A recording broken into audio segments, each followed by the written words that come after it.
physically face-to-face, and the coffee and cookies in the morning. So I'm glad to be here.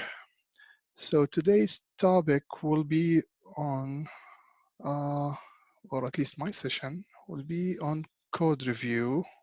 And let me share my screen.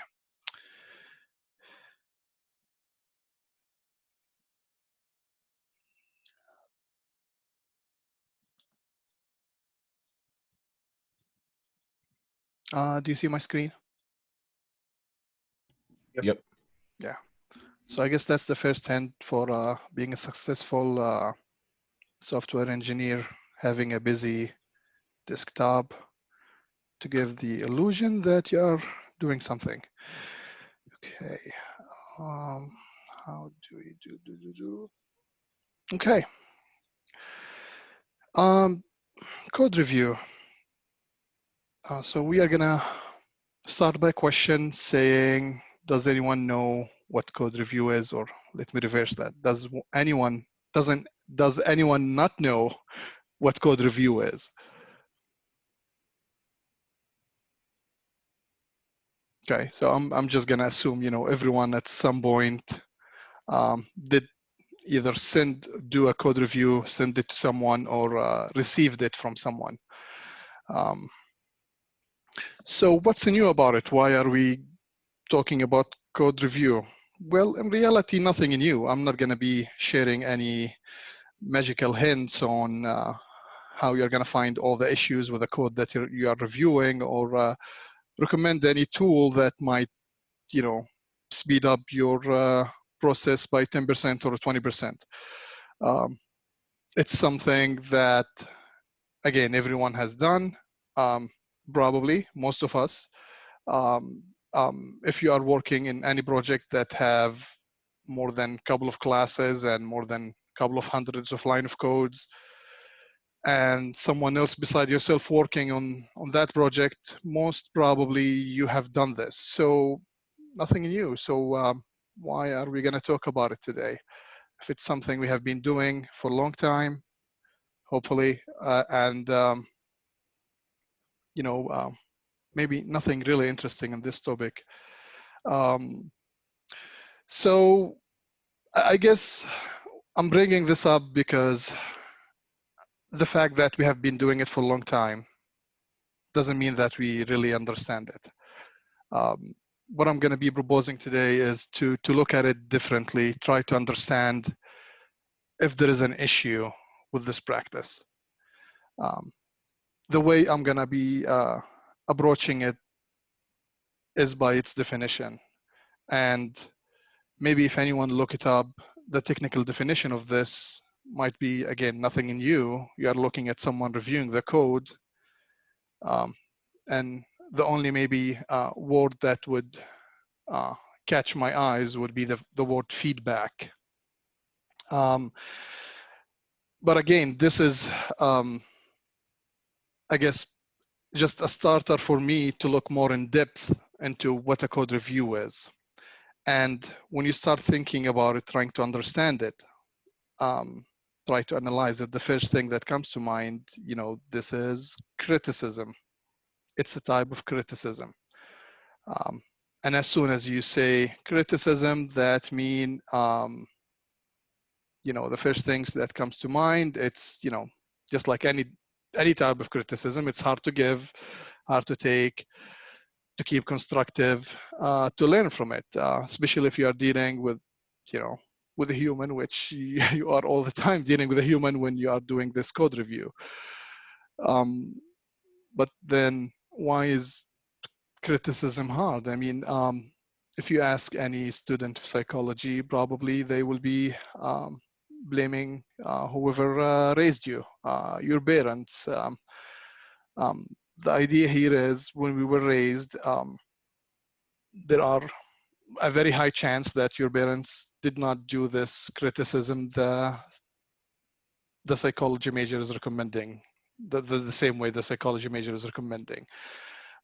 So it has been built in our brain since early ages that, if we don't do something, good, there is always some kind of punishment that comes with that criticism, like a timeout, losing privilege to access some devices or something. So if you think about it, it always related to something we don't like. It has been there since we were like really young, since we start understanding communication with other people. So it's understandable why people, or like many people, would be facing issues with criticism. Not that it's something we cannot unlearn or learn how to deal with. However, it's very challenging. You cannot expect people, or like many people, to have, you know, to take the decision on, you know, I'm going to be able to, you know, send the right criticism and receive it the right way and handle it and manage it correctly.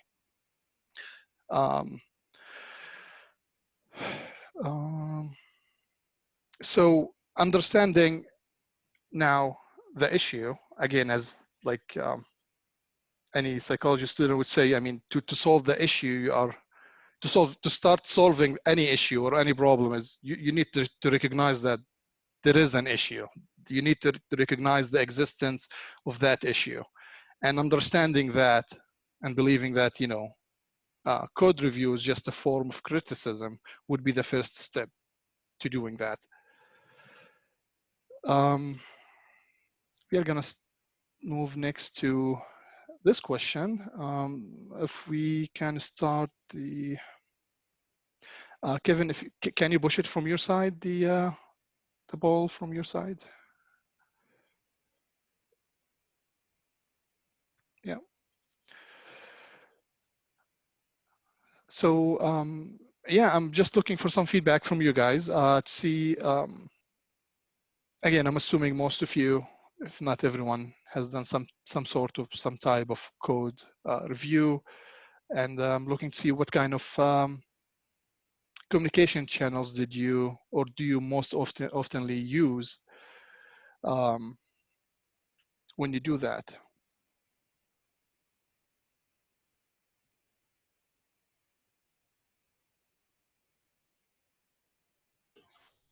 Another few seconds to vote. Okay.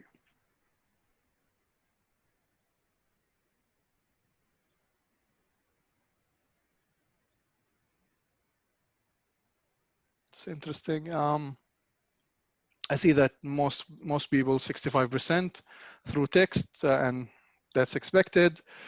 And audio with screen sharing, 20%. That's not usually the case, at least pre-COVID situation. And I guess that's my claim there. I would say this is in combination with the last one, which is through video and the screen sharing. I think that's one of the after COVID changes there. But again, that's my claim. That's what I believe. But that's good to observe. Okay. Moving to next. So, and when we are talking about criticism, the first, or maybe one of the most important part of this, or or like on how would I deal with it, is understanding the communication channels that we have option to use. And as we saw, like we have a lot of people saying through the text, the written one. I guess it's one that has been used for a long time. But why is it important for us to use, you know, a specific communication channel over the other? Let's first like look at these types. So the written is just a way for us to send information, to send data to the other user. Most of our style, technical people usually, they use technical language. It's short, to the point. Rarely is you see the situation where someone would like, you know, use a language that would show any kind of emotions or feeling. Again, due to deadlines, due to pressure. I mean, and we are trying to be accurate, trying to avoid any vagueness. We use a lot of programming languages, so by nature, our language become technical again, and it's closer to a programming language, trying to be emotionless to some extent. So that language, the technical one, it's rarely can, I mean, in rare situations that it can send any emotions on that channel. And most of the tools we have seen or I have been using, I mean, it's just a pure text. I would say 99% of it, through like all the, I guess, the jobs I have been going through in my career, I mean, I only saw one experimental tool that actually was interesting, that would allow whoever's writing the feedback, you know, using um, the comparison, you know, for example, like to compare the code between, you know, before the change and after the change, that allowed emojis, which was really interesting.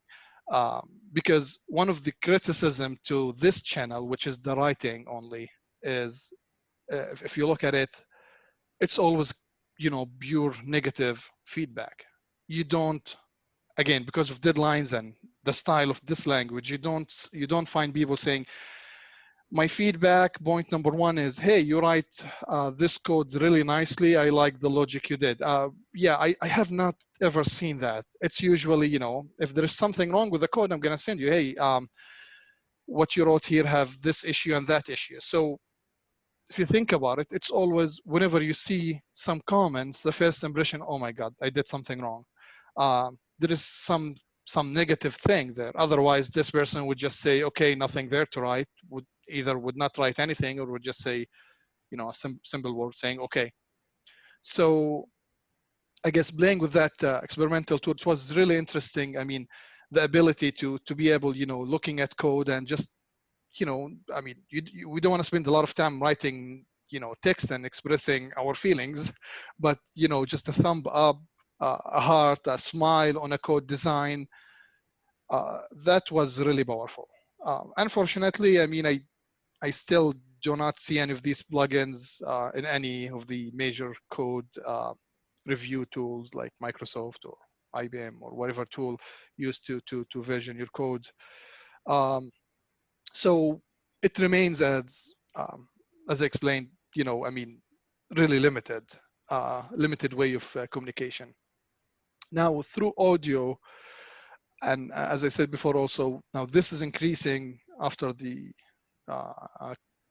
COVID area. Now we have two ways of sending things, or at least we are adding to the content a channel of emotional communication. And even that might sound silly at the beginning. I mean, why do I want to communicate my emotions to some colleagues? It's, I mean, you like it or not, as a human being, we are emotional people. Regardless of how experienced you are, I mean, you will always enjoy this praise of like, hey, you did a good job. And using this communication channel through the audio, now we have the tone factor. Most people will have an accurate, let's say, dictionary of tones. They can successfully analyze, you know, specific tones and say, yes, this guy is happy with what I'm saying. He's angry. He's making fun of me. He's not caring. And most people do understand that.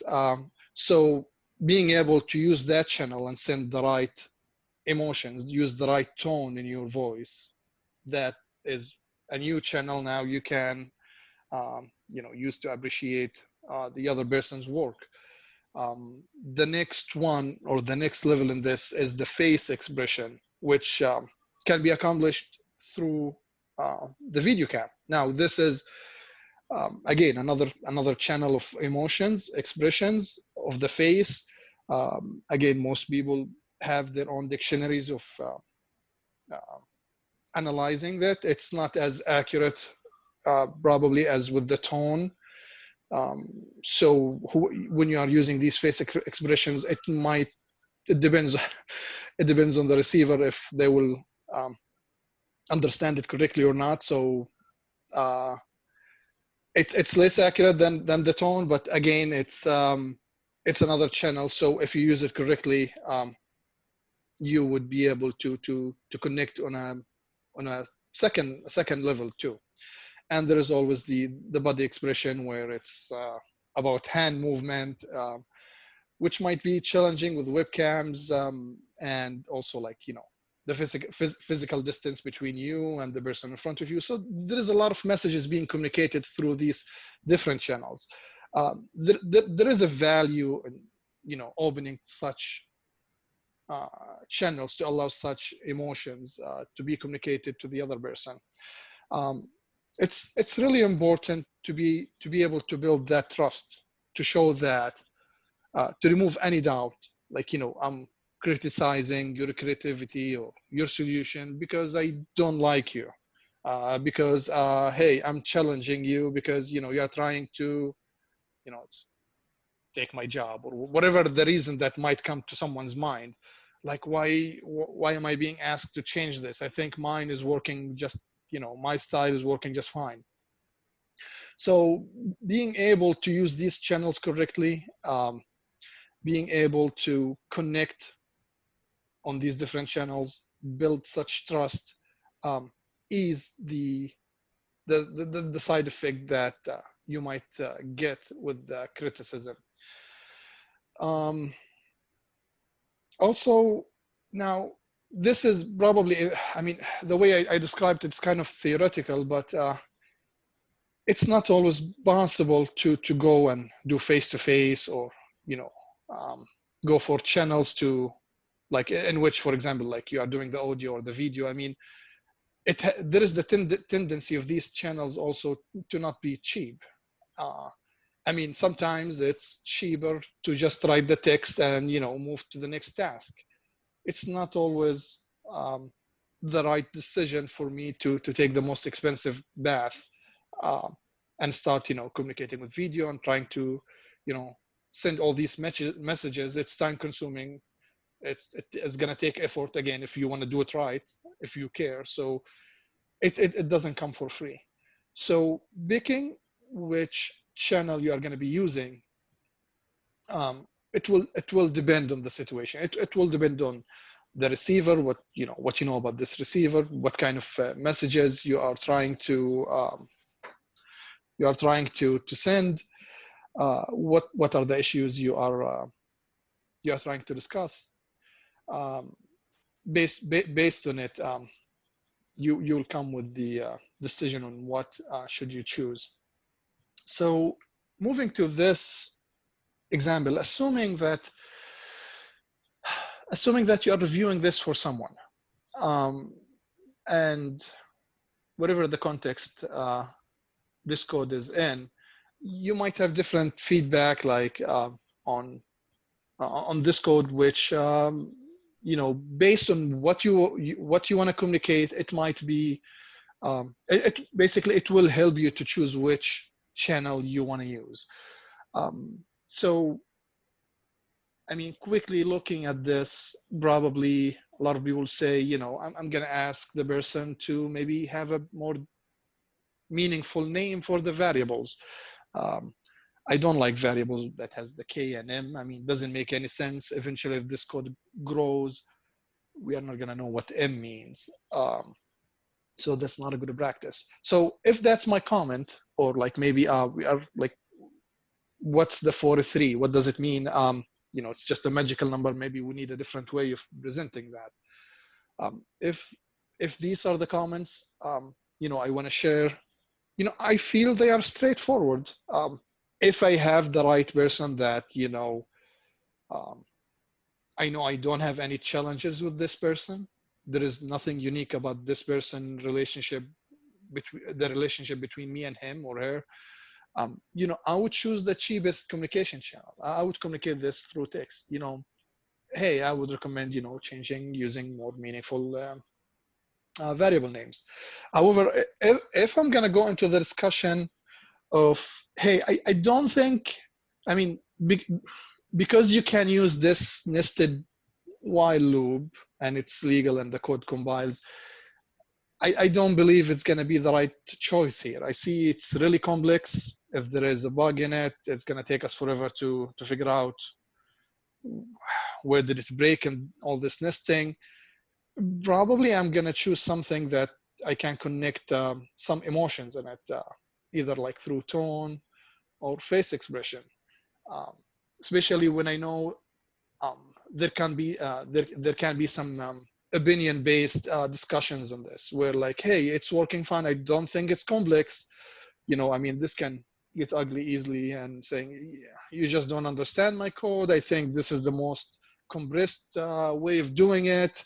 Why would I, for example, change this into functions or some kind of this of these discussions? So it would be a good chance for knowledge transfer, but at the same time, you definitely want to have some kind of emotion channel in which you can share these, I guess, feelings. I mean, you want to show that you are pushing for this change, not just because it's your opinion. It's you want to discuss the benefits of this. You want to explain why it's more important to maybe value the to have less complexity in the code than the having this compressed format where maybe it's less line of code maybe, but it's going to be harder to debug and harder to understand after a month, after you forget who wrote it and why did you write it this way.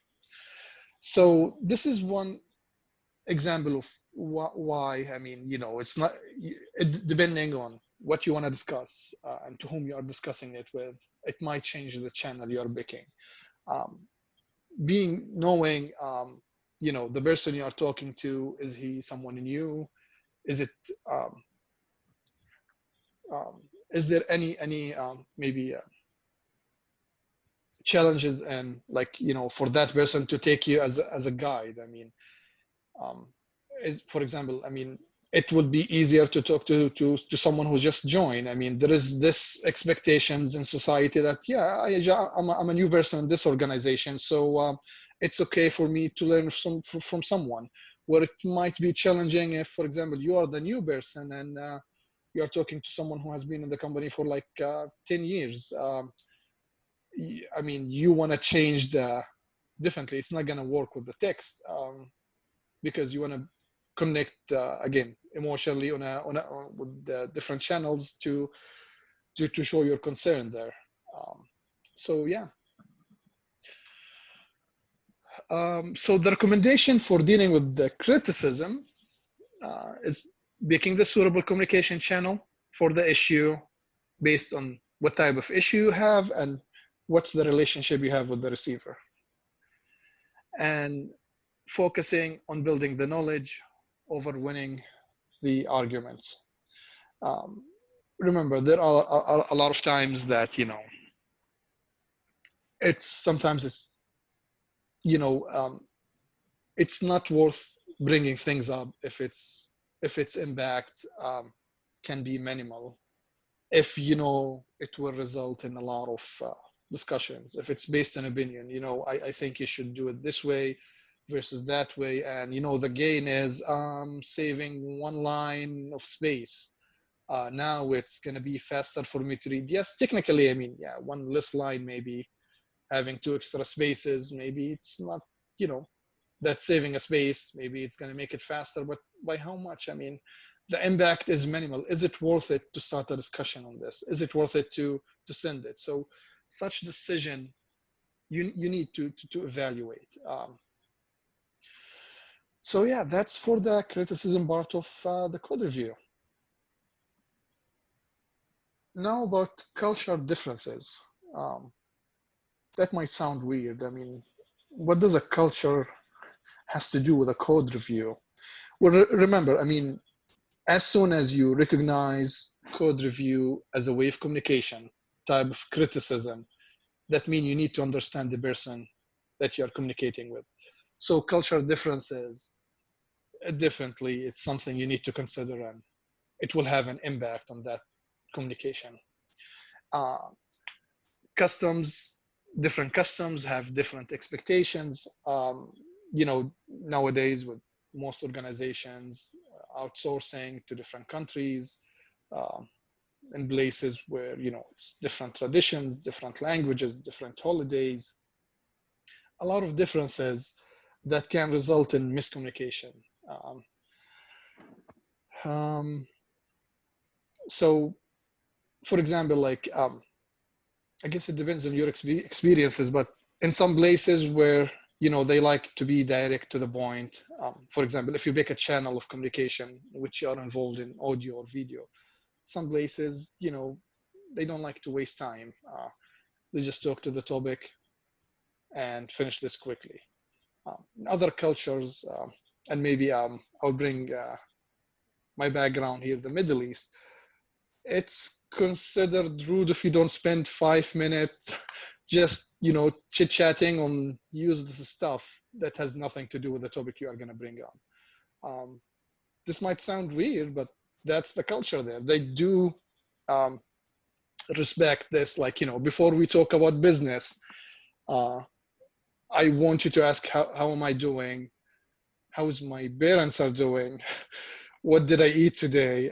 It's stuff like, even though in reality we know this person doesn't really care. I mean, the person doesn't know me that close to ask me these questions. These are expectations from such cultures. Yes, I mean, if you ignore it, I know the person is adult enough probably to not, make a big issue of it. But guess what? I mean, following such culture will allow you to build that trust, which later on will allow you also to have this cheaper communication channel. Just take to text, for example, to send messages. Because as soon as you have this trust built, you don't have, I mean, it needs, maintaining it will be way cheaper than recreating it if it's lost or if it's not existing. So creating that trust through just respecting such cultures by understanding them, understanding why they are doing this, it would save you a lot of time and money long run. Different organizations have different evaluations. What does that mean? You need to understand, especially if you are dealing with a third party or organizations that can be different countries or the same country you're in. If they are different organizations, don't assume that the employees there are being evaluated the same way you are.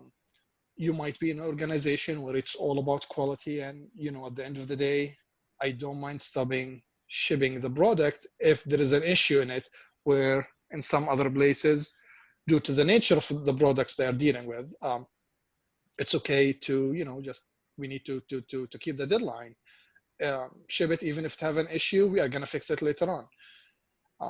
I know it's not a black and white in all the situations. There's always gray areas, and you need to evaluate, obviously, and balance things. But such differences also result in someone being evaluated on how many, let's say, points they are collecting, how many tasks they are claiming as closed.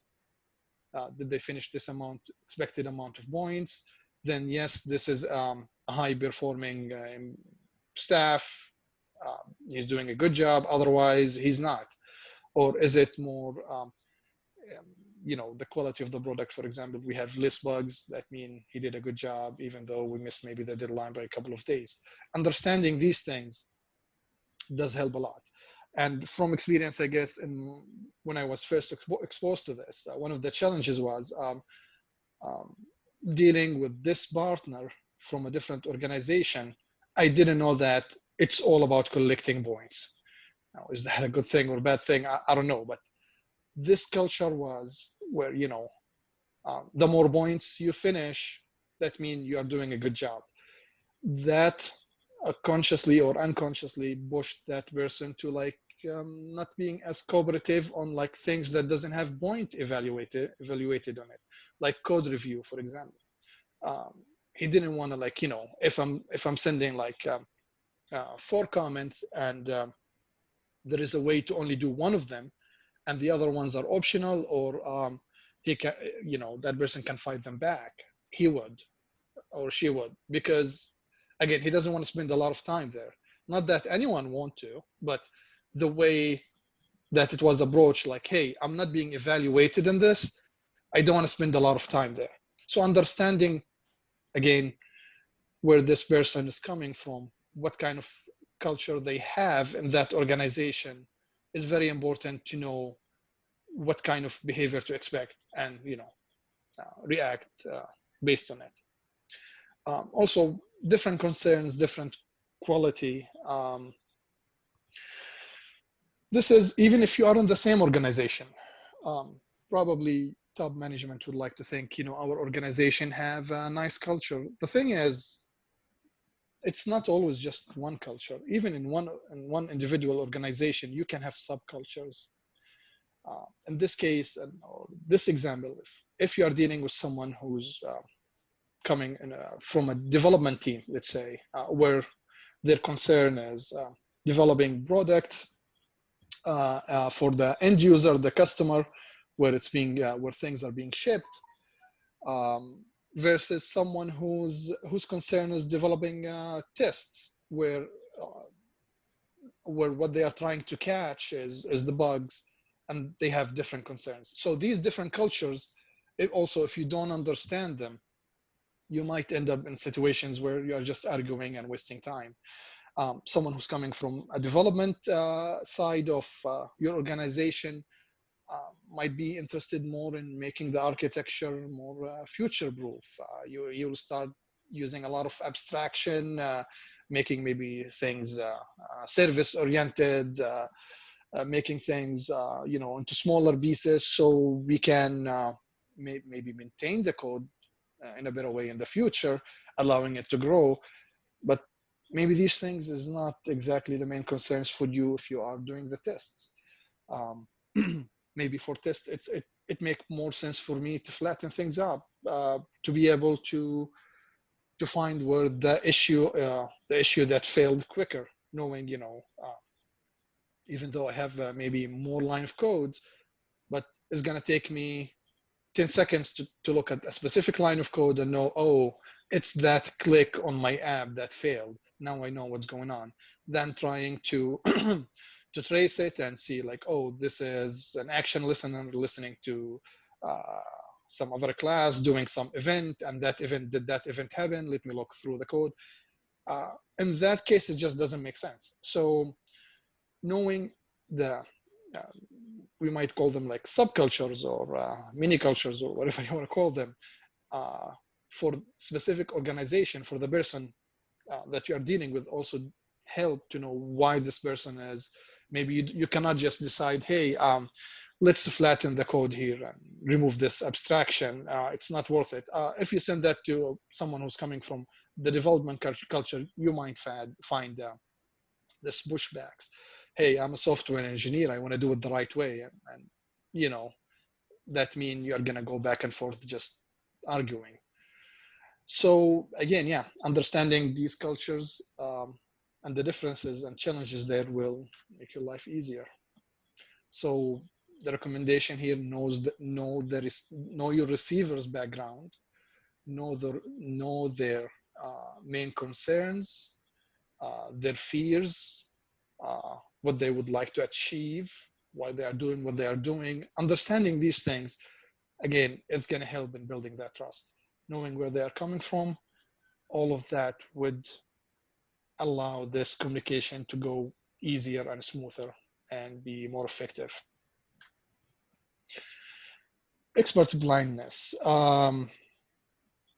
So maybe the first thing that comes to mind, if you become an expert in something, you will focus so much on it, you will lose the overall picture. You will be concerned specifically on that feature you're working on, and it would be hard for you to see why. I mean, you would be making such small decisions where it makes sense for that feature or that technology, and to see its impact on the overall picture of your product.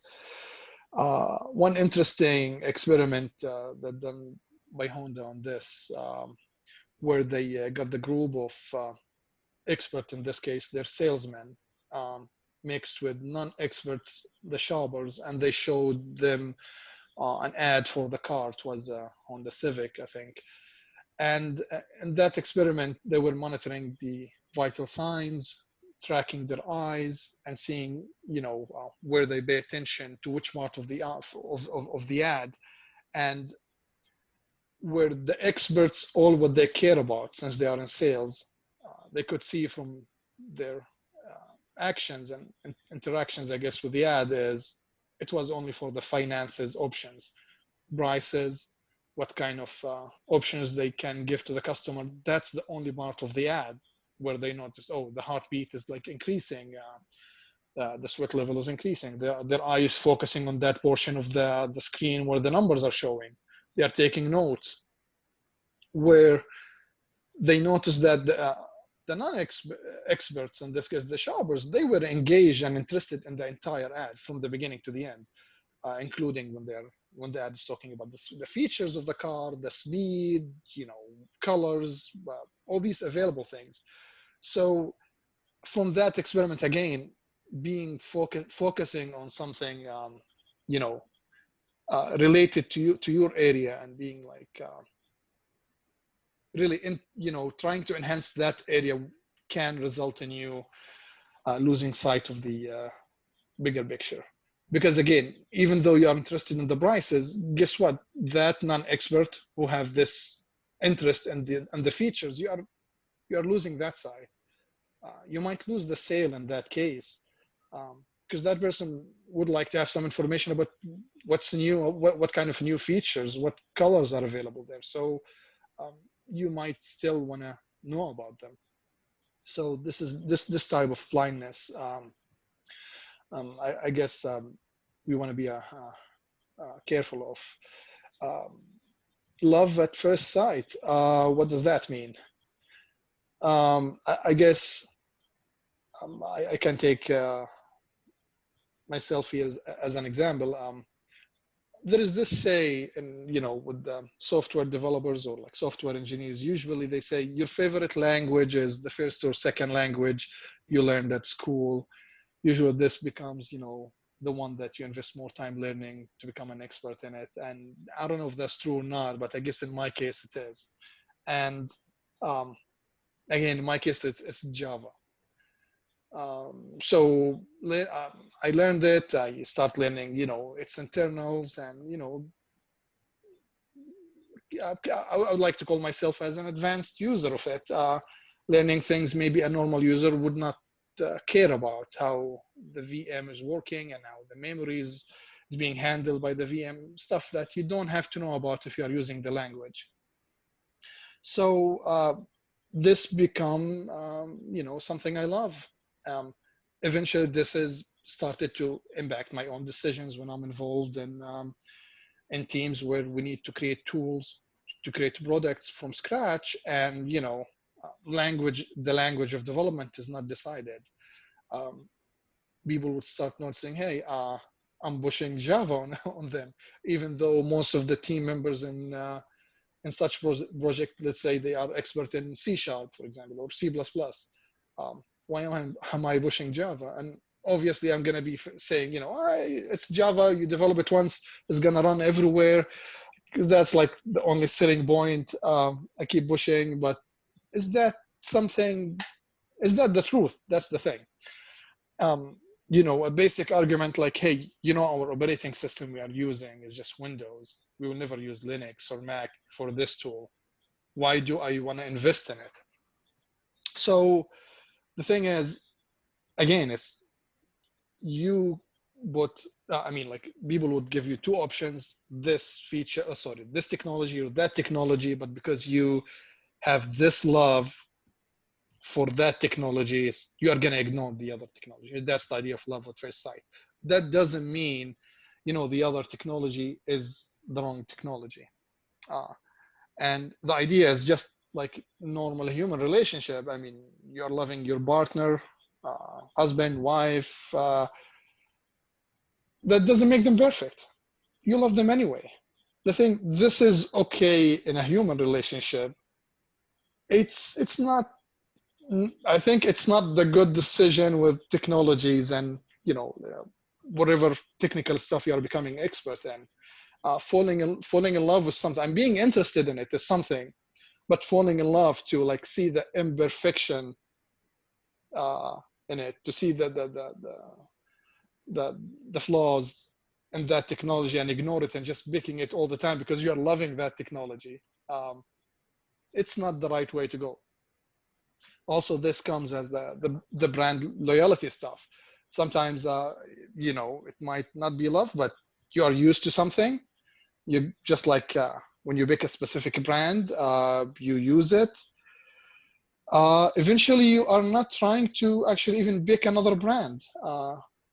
You just, you are happy with this brand, even though it's more expensive than the other one. You are not even giving the other brand a chance to try. It might be the same product. It's cheaper. The packaging might be different, but you'd save a lot of money. It's the same exact factory making both of them. But hey, you're loyal to that brand. So again, this becomes with this expert blindness, being loyal to a specific brand just because you don't want to try the other one. This is also happens when you are picking technologies, languages, features over the other. These are things you need to be aware of. Recommendation here is always self-evaluate. After each milestone, after each meeting, you think it's important, where like some decisions are taking in. See, why did you push for a specific decision? Be honest with yourself. Did I pick this language or that technology because I have other reasons? I mean, is it really the right one?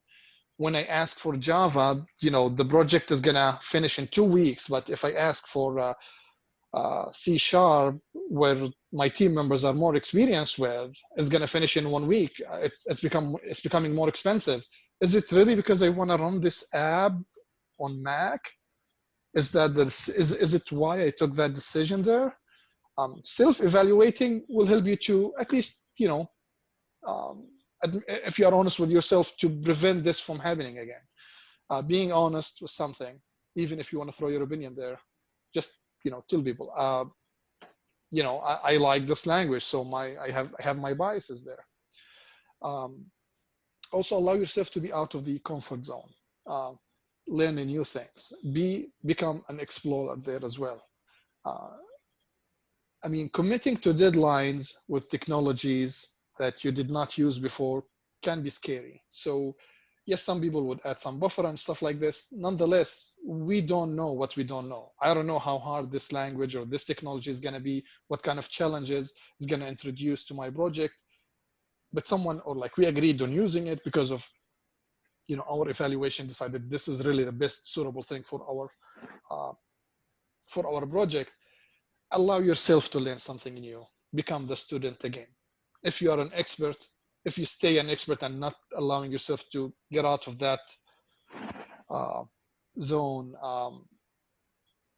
I mean, you will be in a lot of trouble soon. Eventually, you will be stuck there. So don't wait too much. I mean, it's okay. You can become an expert. We all want to be an expert in something, or more than one thing. But allow yourself to go and explore other new things where you are still the new person there, who's going to be asking the questions, who's going to be suffering through all these challenges. Okay. Group blind spots.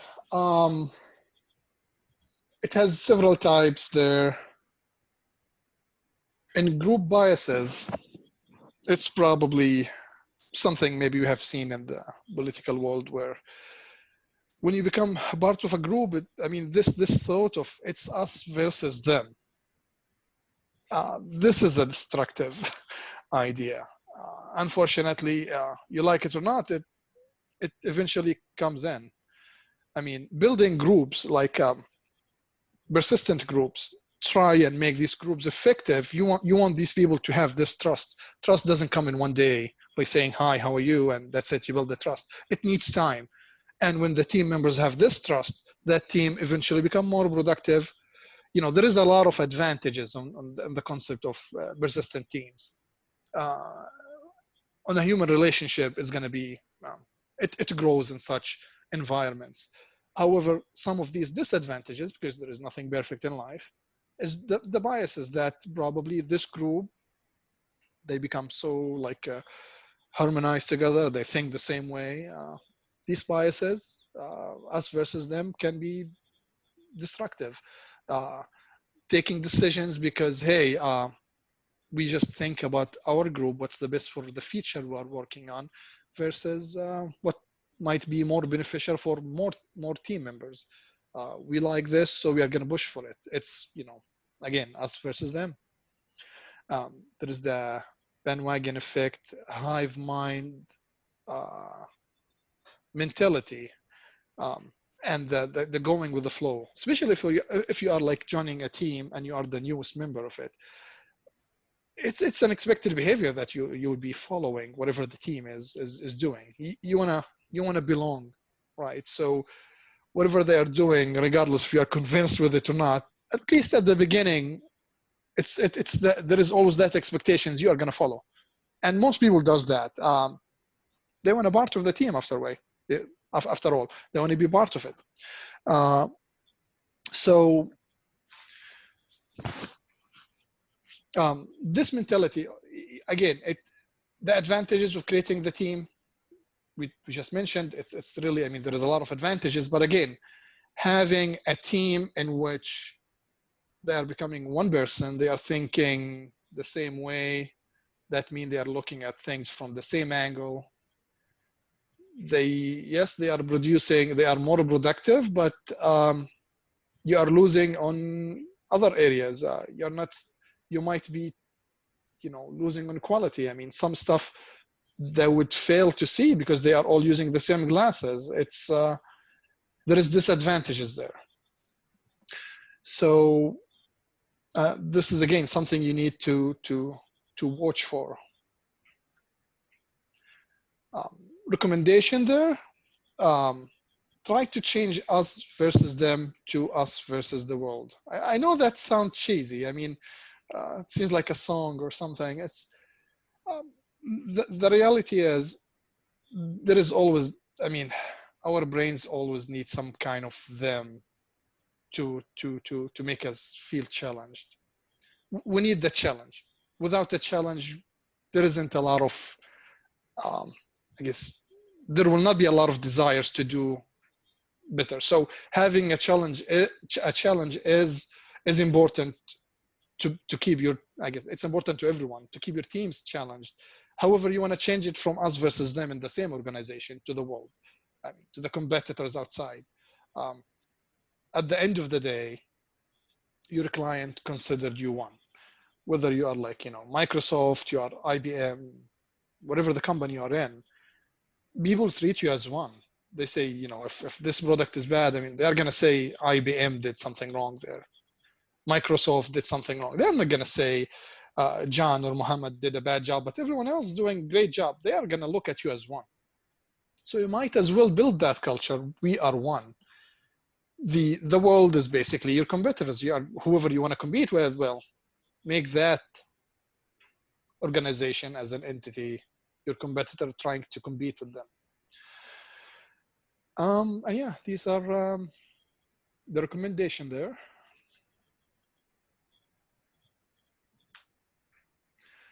Okay, moving to the next question. How do you measure or track effort spent on code reviews?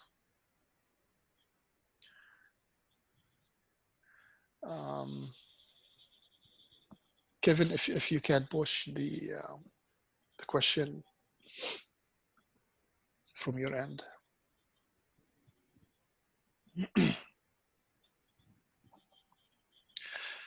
And the options here, I mean, it's either you don't measure that effort separately, or you just assume it's equal to all work items that you're working on. You're assigning like 1 point or 1 hour of effort, and you say it's going to be for all the work items. Or do you actually spend time to, hey, this is a complex thing, the review on this is going to be different than the review of changing of a comment in a code.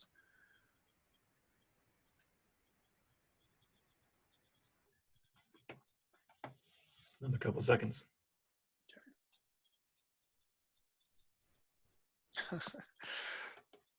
Oof. Well, most answer we don't measure that, which is, I mean, expected. And I respect all the answers. I'm really interested, I guess, to hear more about the people who are actually going for the option 3, where they are measuring it, and it's based on the complexity. Maybe we can connect after this and see how you guys are doing it, or how is it going for you. If you want to evaluate something, if it's successful or not, I mean, measuring something becomes crucial. If you're not measuring something, the first thing that's into to whoever is involved in it, that we don't evaluate, we don't value that work. Having it, even if everyone agrees that it's a must, it's something part of all the procedures, FDA is requiring it, any regulated environment organization asks you to have some kind of code review as part of your procedure and part of your quality controls. We are doing it, but again, if you don't have a way to measure it, that's definitely sending the wrong message. Before I move to my extra slides, I'm just gonna, I guess, stop here and ask if anyone has questions, because my topic at this point, the majority of this topic is covered. And if there is any questions, this is the time to ask me.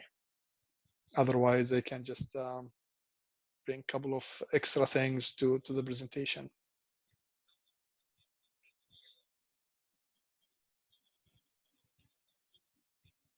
By the way, I'm amazed with this speech to text. It's really writing everything I'm saying accurately, regardless of my accent. This has improved greatly. Come on, guys. Any questions? Nothing? No questions, but I think it's funny you've already brought up like the last 2 points are things that have already happened on my new team that I just started 2 months ago. So that's just kind of funny. Yeah.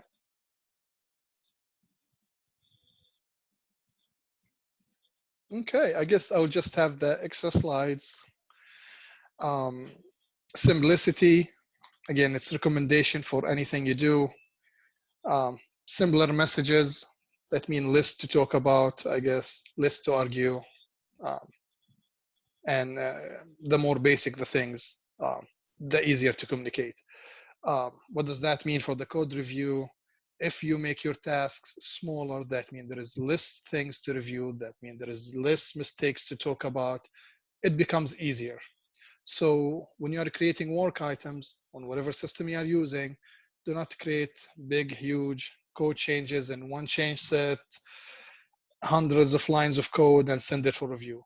It's, yes, I mean, I admit, I mean, I'm a lazy person when it comes to, managing these work items and the admin work related to closing them and opening them, but that can be very expensive if you let things grow.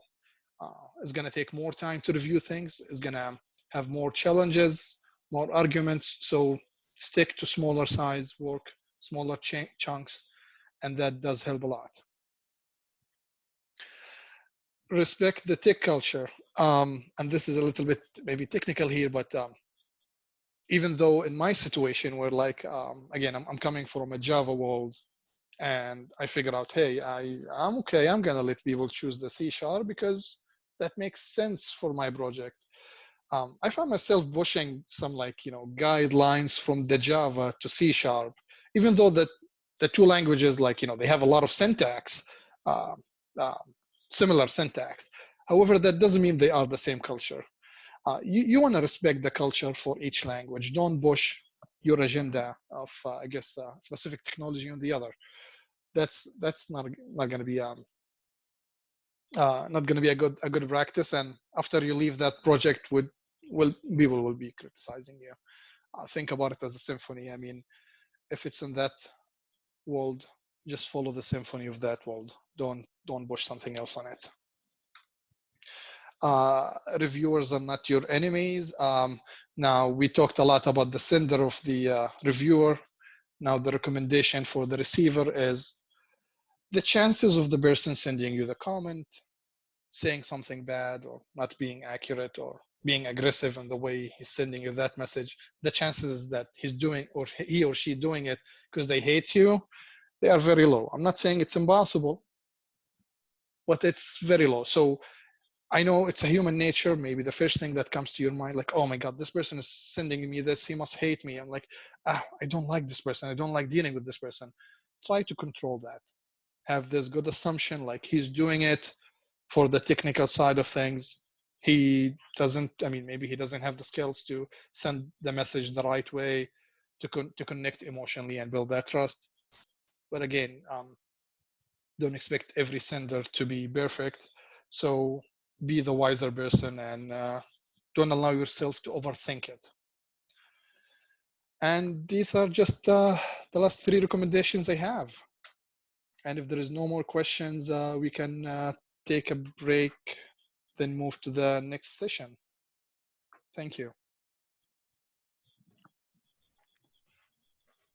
Thanks, Mohammed. Thank you. Thank you. Take 10 minutes and then we'll come back with John.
All right. It's about 10 after at this point. John, are you ready to go? Yeah, I should be. Do you need to enable the share screen? Oh, I thought I made you co-host already. Sorry. Hold on. There you go.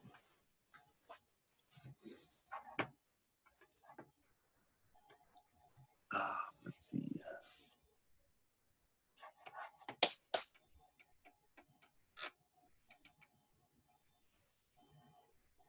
Oh, I'm gonna have to move my slides into the different screen. It doesn't seem to be. Oh, wait, there. Can everyone see that? Yes. Oh, it's okay. So I need to do a full. Hold on.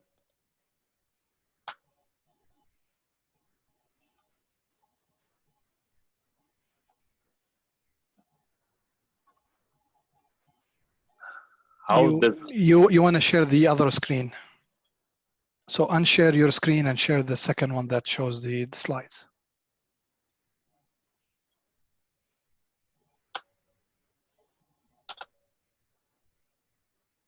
Okay, maybe I. Oh, I see.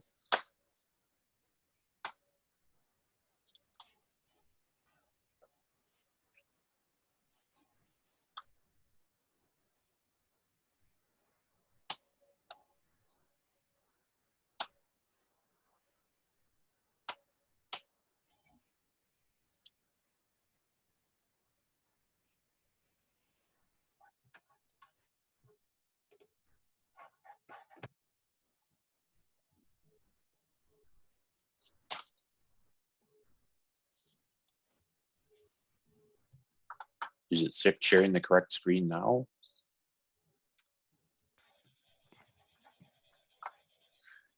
No. Go ahead and click the share screen button again in the Zoom controls, and then you should be able to see which box you can select is the right one. Yeah, it's strange when I say do a full screen, it shifts it to a different screen on me somehow. Now I got the screens all. That looks good. Oh, Yep. so you see just do you see the chat here too, or I'm not even sure what screen I'm looking at here. We see the full slide. I think it's working now. Right. And Okay, but do you see the side panel or no? No. Oh, okay. Which is normal. You have to open up the chat again, and it's its own little window that you can move around. Okay, it almost seems like all three of my screens are sharing the same. So hold on, I got to get my notes up front where I can talk towards a little.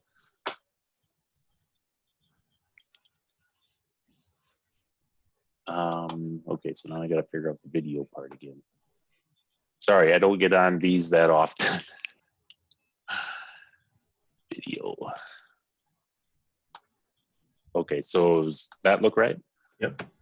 Okay, perfect. Okay, so good morning, everyone. My name is John Drilling, software engineer at Medtronic, and my topic this morning is remote teams and some of the challenges.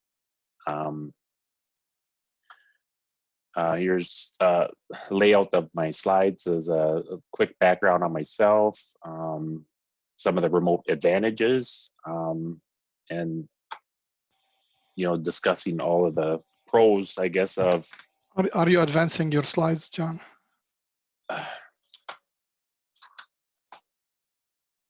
Sorry. Is that right? Yep. Okay. Now I know what screen I need to advance on. Okay, so yeah, so the background, remote advantages, some of the remote challenges, dealing with contractors locally and internationally, just some of the differences, even if it's remote contractors, and then equipment, handing equipment back and forth between remote employees. And so background, I started at Medtronic around a little over 5 years ago. Currently a lead on a Link project. Some of my previous experiences with the Boeing company down in Arizona, working on the Apache helicopter software. And I don't know if anyone's familiar with the weather down in Arizona, but when they say it's a dry heat, it's a little hotter than, well, 115 degrees for 3 months straight. It's be kind of old. So eventually we moved back up, and I started working with United Defense, and that got bought out by BAE Systems, working on a automation on a howitzer tank.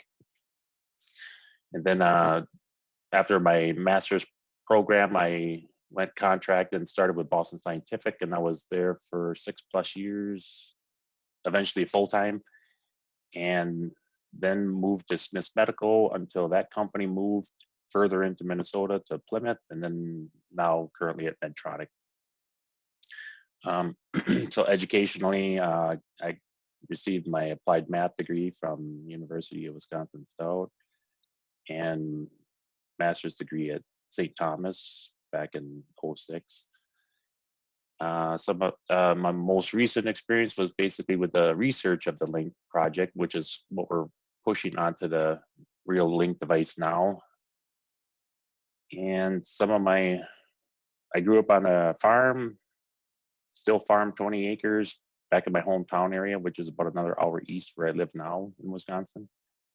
And some of my hobbies are a lot of projects. One of the projects you can see is a picture of a backsplash, because where I'm working from home, I thought the best place to set up my workstation was on my kitchen counter, which is on the dining room side.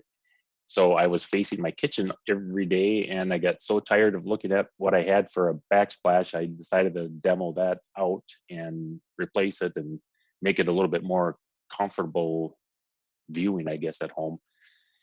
And then some of my family photos over on the right-hand corner. I have a son and daughter. My son's into soccer and my daughter in tennis. That was pictures of them going each.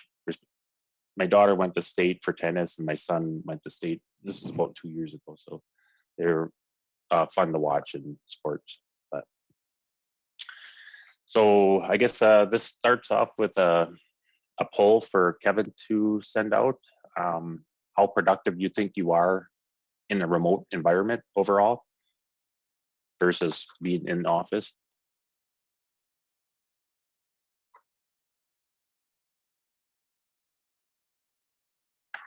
Oh, okay. I guess I was assuming somebody might be actually not working remotely, but that doesn't seem to be the case. I think my answer would change if we were in COVID or not. I think my kids being home massively affects my answer here. Yeah, and that's one of the bullet points in one of the further slides.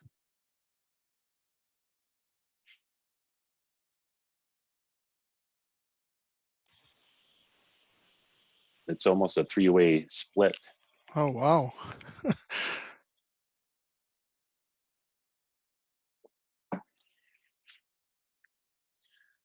Well, I might have a hard time pushing my how remote working is more advantageous than disadvantage.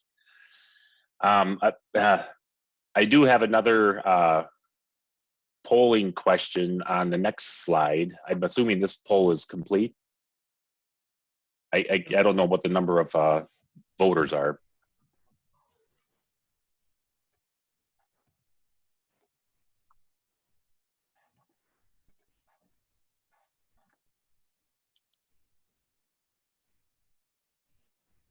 I'm on the next. I've launched the next poll. Oh, you did. Okay, sorry. Yeah, what do you find is your biggest benefit of remote environments?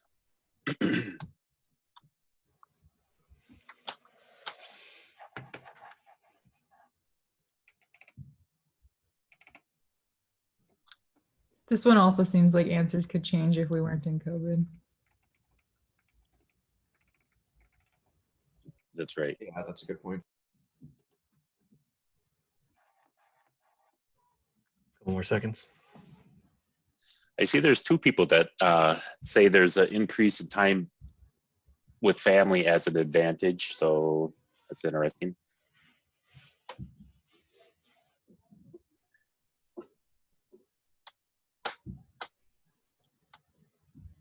Yeah, okay, so the flexibility obviously is the I see the other answers in the chat here. No commute being a big deal. oh, in the chat window.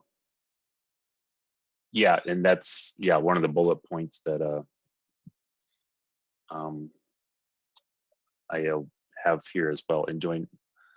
So personally, I seem to put in more time since the COVID, working from home. Before I commute from Wisconsin, so it's typically about an hour commute for me to get to Mounds View each day. So I'm saving 2 hours on commute time. So and typically when I get done with a commute, sometimes it can be a little stressful just on the drive home.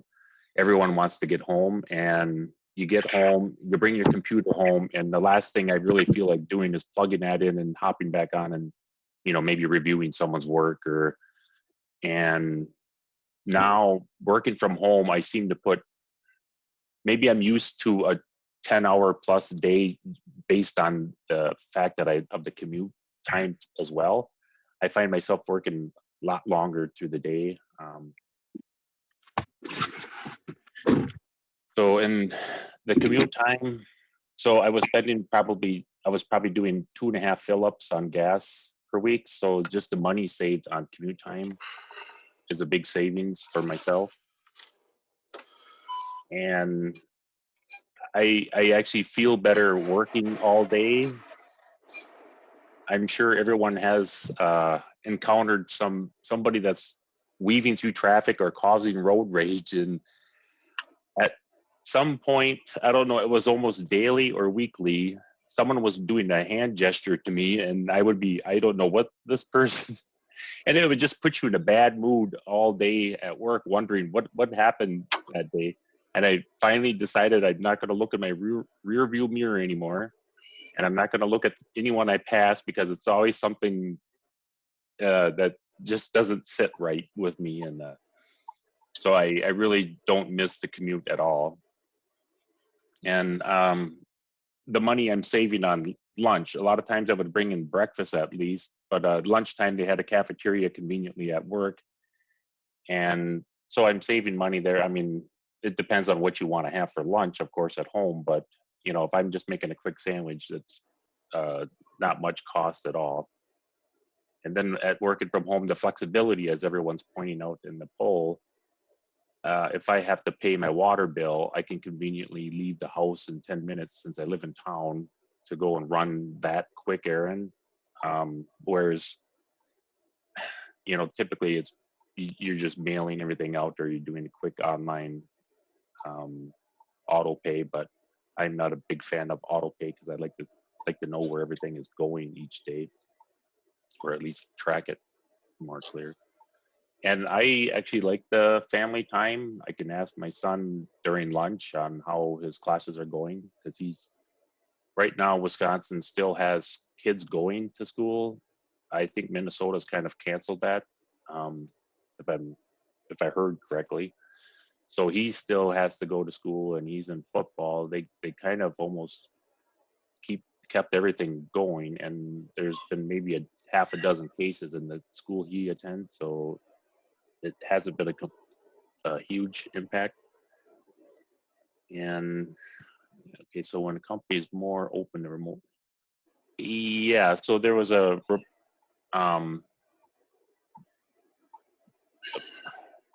study where employees plan to stay around companies longer if there's at least an option for remote working. Prior to the COVID, I did not like working from home. I don't know if it was a personal feeling of, do they think I'm doing work at home? and I felt I was more productive because I can get up and just talk to someone directly at work when I was in the office. But working, as I've mentioned, I think it's kind of a trade-off. I put in more time now, so I feel I'm getting more done at home. But I don't know. It's nice that the company offers you that option, because when going a foot out, when you know it's going to snow a foot tomorrow, I'm going to tell them right off that I'm not going to commute to that, because I know it's going to be about a 3-hour commute instead of a typical hour, which is bad enough. And there was a study showing that with a flexible program, that the employees felt their personal life was improved 90%, their stress level went down about 85%, their morale went up 80%, and the trust and respect with the company they felt went increased 62%, 63%, and calibration, looks like I got a typo there, but also increased. So with a flexible program at a company, I think it's been a very positive response with employees.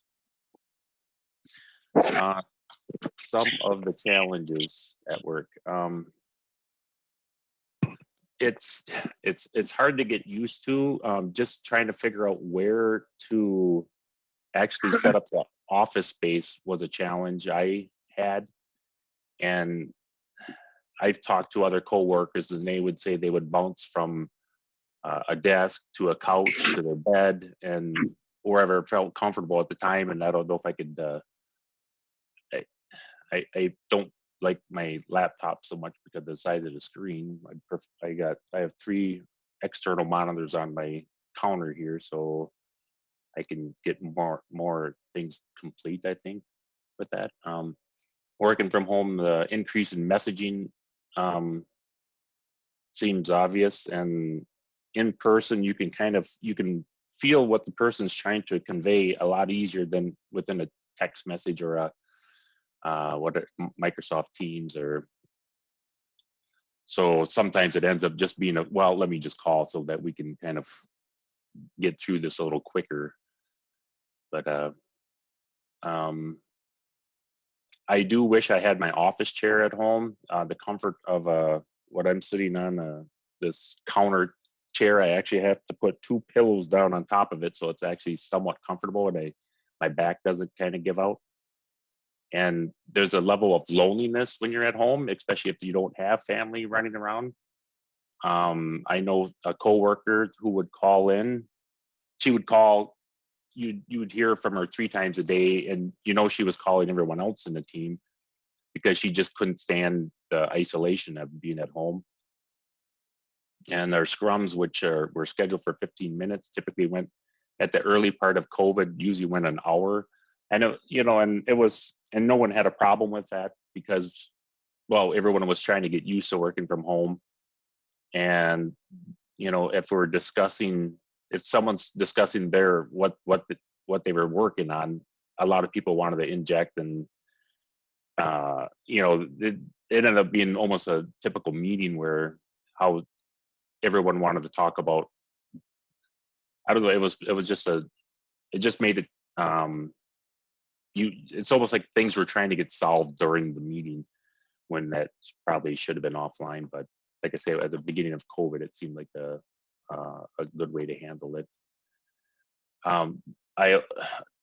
Medtronic has you have to use up all your vacation time before the end of the quarter, and that ends in April. And I had like 2 weeks of vacation coming up, and basically I had nowhere to go because COVID, there was nothing open.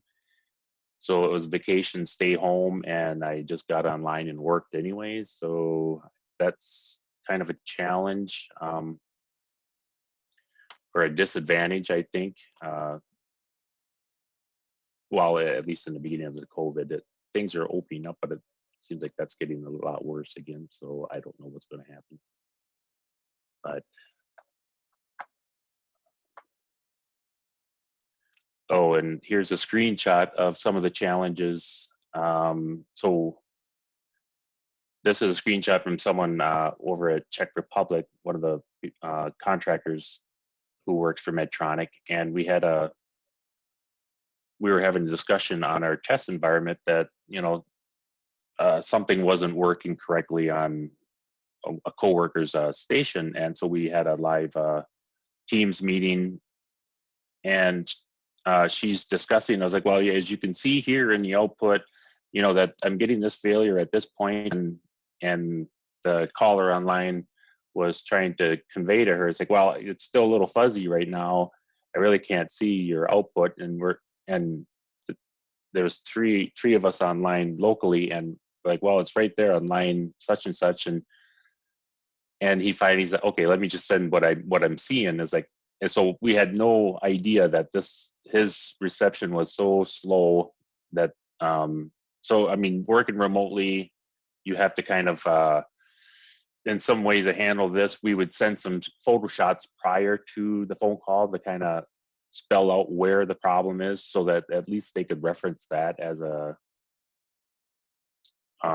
so that we could discuss it, and he didn't have to worry about the live video stream coming through. So yeah. Oh, and another contractor question. I'm kind of curious on what percentage of your teams are contractors. If you can send that poll through.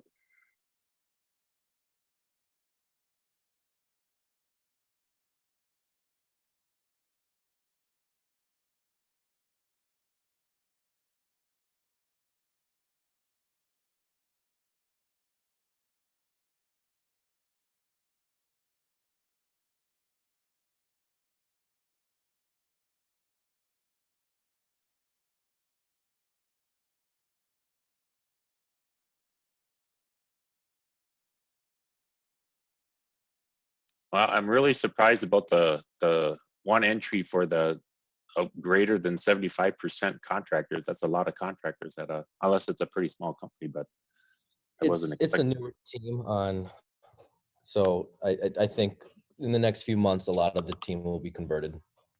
Oh, okay. And then 3 at above 50%. So, but yeah, I kind of expected the less than 10% as the majority, and that seems to be the situation there. So contractors, there's I guess a couple. I was a contractor locally, and I usually work. Well, I did work directly in the office itself, and the advantages of a local contractor versus international that I've seen is international. I don't know if it's a Muhammad was talking about how they would like to hear you tell a conversation prior to the actual subject that you want to discuss over, but I don't know if it's a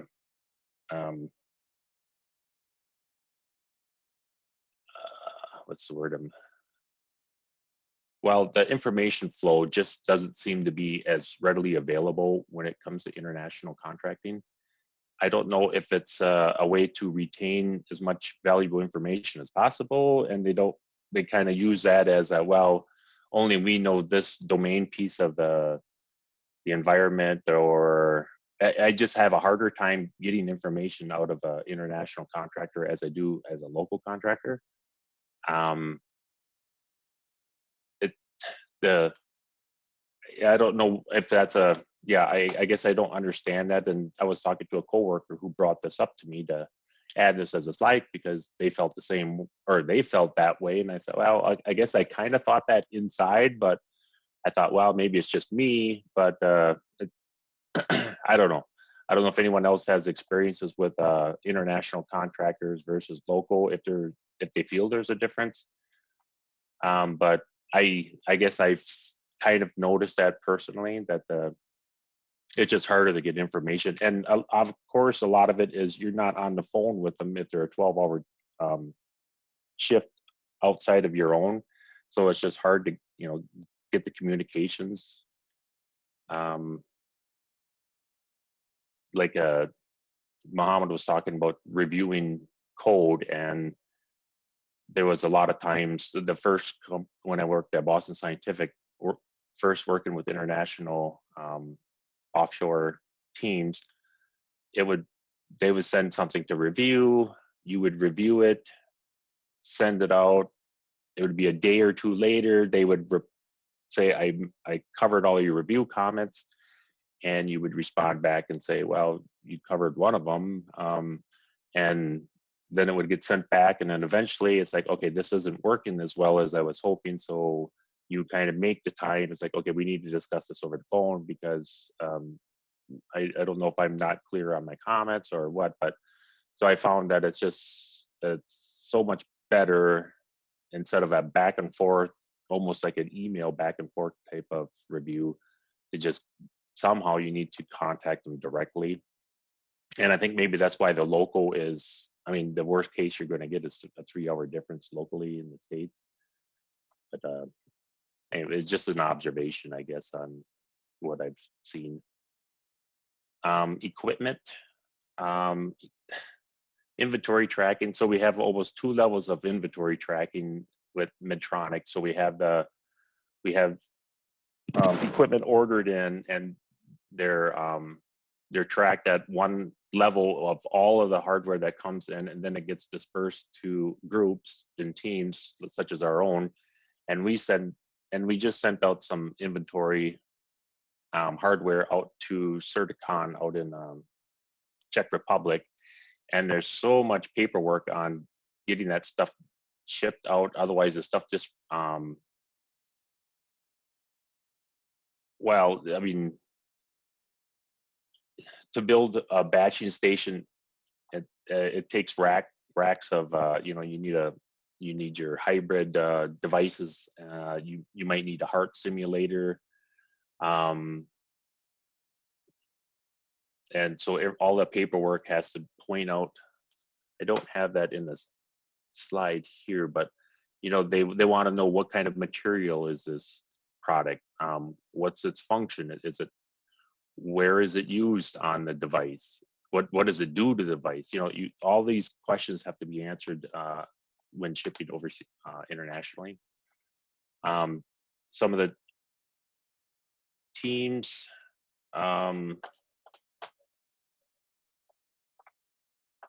vendor resources, projects are being supported by offshore resources, connecting through the VPNs. They're making an upgrade on the VPN so that so the screen you seen earlier with the leg and display is supposed to be a significant improvement. So they're working on making an upgrade on this piece. And some of the research facilities are overseas, and we have about 35 teams within Medtronic that we use outsource contractors. So that's quite a few different teams, and I don't have the number. We have 4 different vendors that we have teams with, and a lot of those teams are actually commingled with Medtronic full-time employees. So we do have a lot of offshore resources in total. Here's some of the description. So this is a lot of the information that when shipping internationally, and they want really heavy details here on like description of items such as, well, it's got a plastic ribbon, and the device itself is plastic, and it has a USB port. So they want to know every little detail on the shipping products. Otherwise, this stuff just doesn't get delivered, and you got to basically start over. But they have a 20-page PowerPoint slide on just delivery of products over internationally. I guess that's kind of the end of probably a little bit faster of a talker than Mohammed. So I guess that's kind of my PowerPoint. Is there any questions? One interesting thing you brought up, John, was the change, I guess, on how we look at working remotely, there was this kind of stigma on, the companies might allow you to work remotely before COVID, but there was this theory that, that does impact your career. I mean, people would not move to the next level in their career as fast as someone who's working in the That's, office. yeah, And this is, I feel this is really interesting. Now, obviously, this changed since everyone is doing it now, so that should not impact me. But at the same time, will this change when we start going back to the office? Even when things become optional, yeah, like, you are allowed to work remotely, but will the stigma still be there? Will my right, career be impacted or not?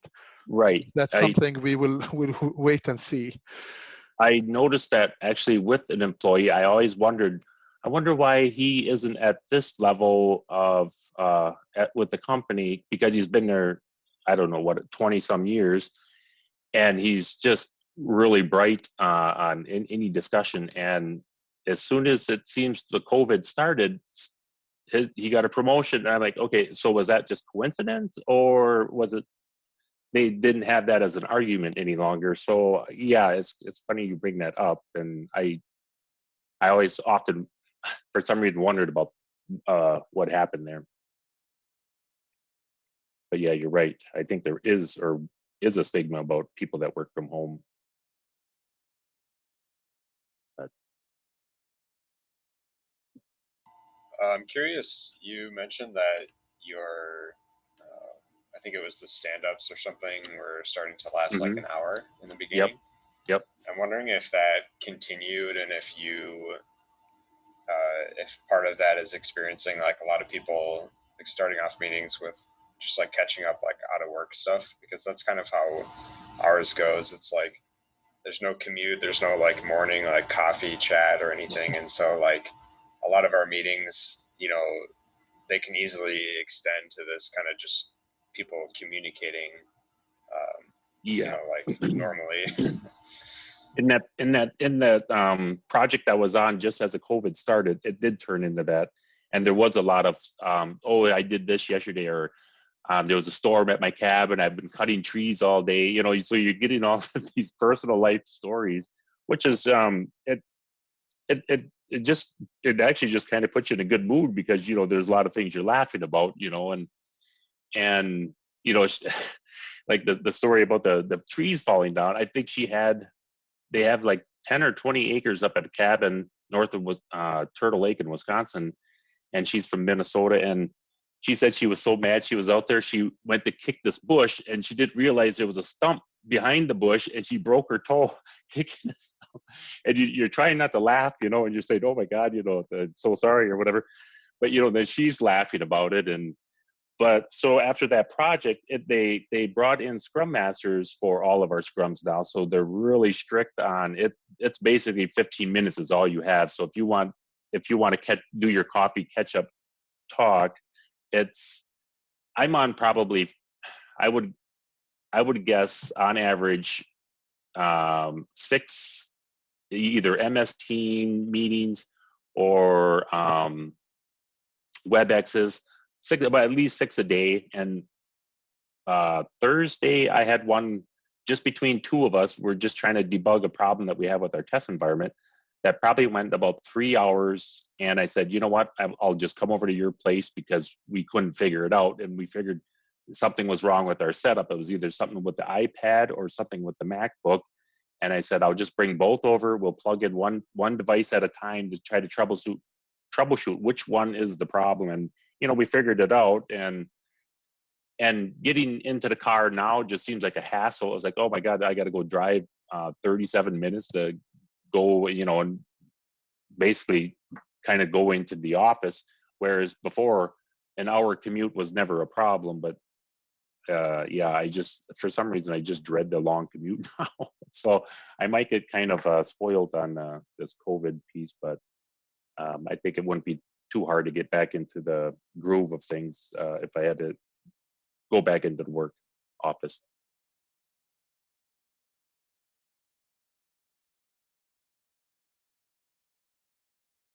Does anyone else have any questions? Otherwise, thank you, everyone.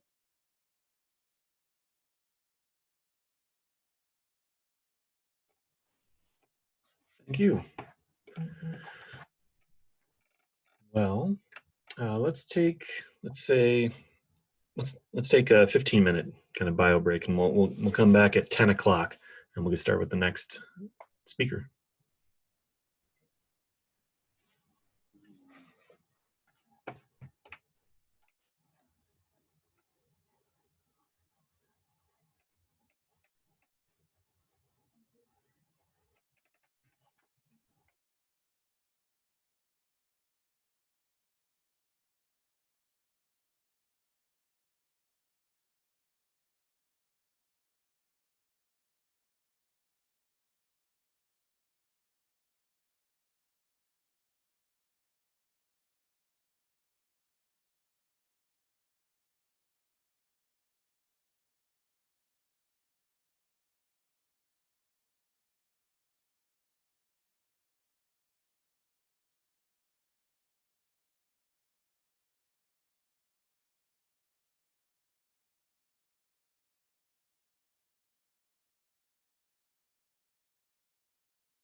Hi, Tolu.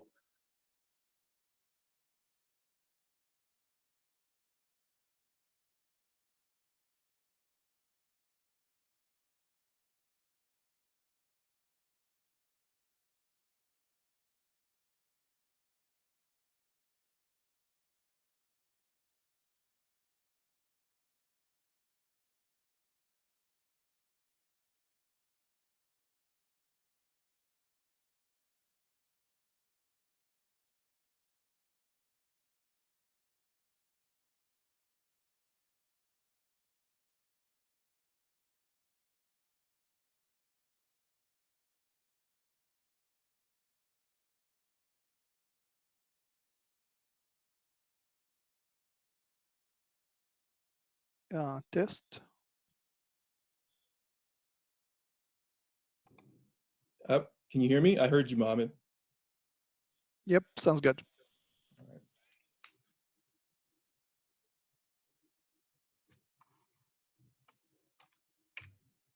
So are we good to go? No, we are on break. We will continue at 10. Okay.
All right, it's about that time.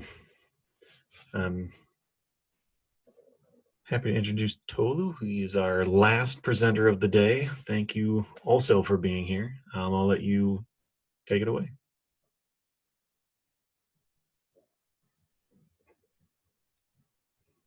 Tulu, you're on mute. We cannot hear you. Thanks, Mohammed.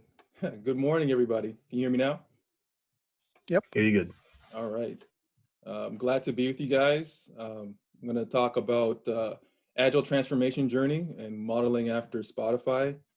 And this can be an interactive discussion. So as we go through this, if you have questions, you can either send them in the chat, or you can raise a hand, and I can pause and we can discuss a certain portion.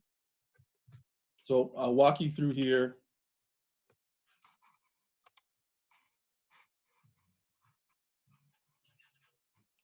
Okay, here we go. So I'll walk you through my background, and then we'll talk about the Spotify engineering culture video. There's 2 parts to it. And then I'll take you through the journey that Medtronic is going through right now as we are transforming to be in our own agile transformation way. So a little bit about myself. So I've been at Medtronic about 14 plus years. I've been in technical leadership, started off as a software engineer and then moved into technical leadership roles, project management, and now currently a product owner. My background education, I went to Florida A&M University, have a bachelor's in computer science and a master's in software engineering from Florida A&M University. So over here on the right is a picture of my wife and my 3 kids. I'm starting to inundate them with Florida A&M gear, so get them, ready. So, they might choose my alma mater. Some fun facts about me. So my family heritage is Nigeria, Jamaica, Canada, and the US. So I was born and raised in Canada, but both my parents were born and raised in Nigeria. My wife's family is from Jamaica, but she was born in the United States. And all of our kids were born here. Other fun facts, I played basketball in college. So I actually played in the NCAA tournament. We played in the play-in game, and we played Kentucky in the first round. And we fought really hard till halftime, but Kentucky ended up pulling away. Other things about me, I enjoy cooking. So I'm showing here a few dishes that I make from our culture. So here at the top here is egusi soup. We got some yams, and on the bottom 3 pictures is Jamaican dishes. So what we call rice and peas, jerk chicken, and oxtail. So, and I love learning new things. So I do a lot of reading. I'm also an aspiring entrepreneur. So on the side, I try to come up with different ideas to build things and work with others to provide solutions that will help the community. Some of my leadership philosophy here is care about other people's interests.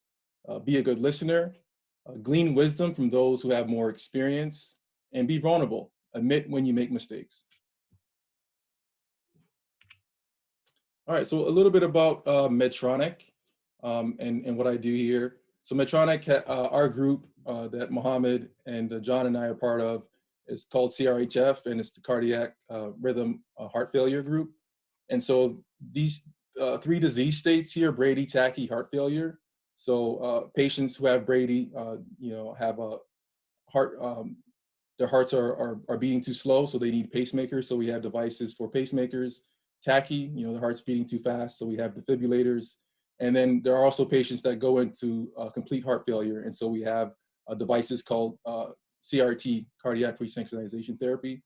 And so if you look in the middle of this diagram here, there's showing the different, a pacemaker, CRT device, and a defibrillator. Also, if you see here, there's atrial fibrillation and syncope. So some patients, like for example, if you were to, they might come to their doctor and say, hey, I fainted, I had some issues, but I don't know what happened. So they'll come to the doctor will check out their heart, and they'll find out that there's nothing, doesn't seem like there's anything wrong.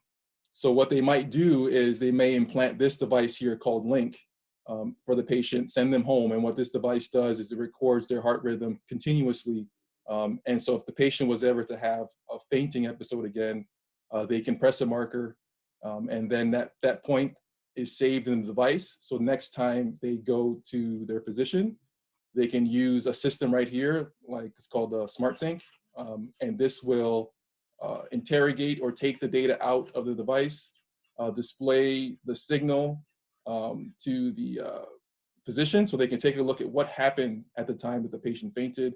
And they may be able to see, oh, your heart was beating too slow. You should probably get a pacemaker. Your heart was beating too fast.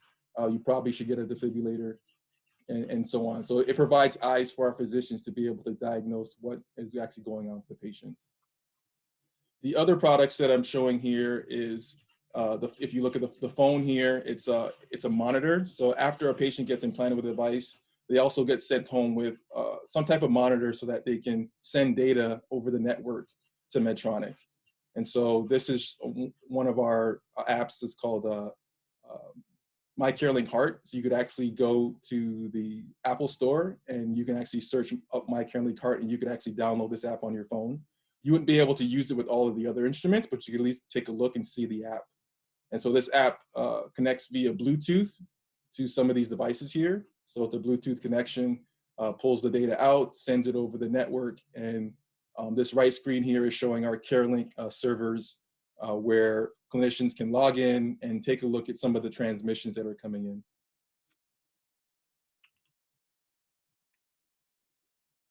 All right, I'll tell a little bit about some of the projects I worked on at Medtronic. There's three here. So starting from the left, it's called Indicate HF risk score algorithm. So one challenge that physicians have is there's so much data that we send to our physicians, and so for them to be able to make a decision as to what they should do, it's inundating. And so one thing that researchers kind of thought of is how could we maybe give them a risk score to kind of tell them, hey, what is the probability of this patient having to be readmitted to the hospital within 30 days? And so I worked with a researcher, and he decided to use a Bayesian belief network statistical model to determine if a patient would need to be admitted to the hospital within 30 days. So what it does is it takes a baseline probability based off of a few attributes that are known to cause a patient to return to the hospital. And then it takes new information from the devices. So as I showed you before in the last slide, we take that data regularly from the patient using the monitor and sending it to the servers. And so we combine that information.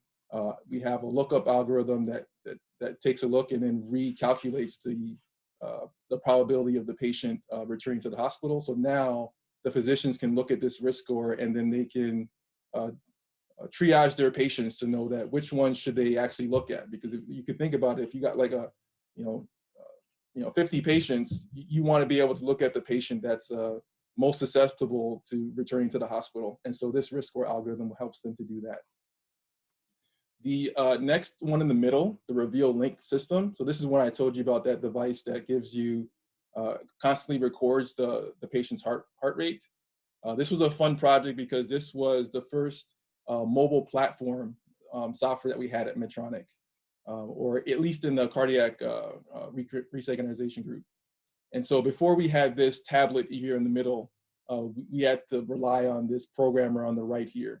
It's programmer 2090 on the right box here. So this was a proprietary system that we built at Medtronic. However, Reveal Link that I'm showing in the middle was the first time we moved to mobile. And so this was fun. I got to work front-end development.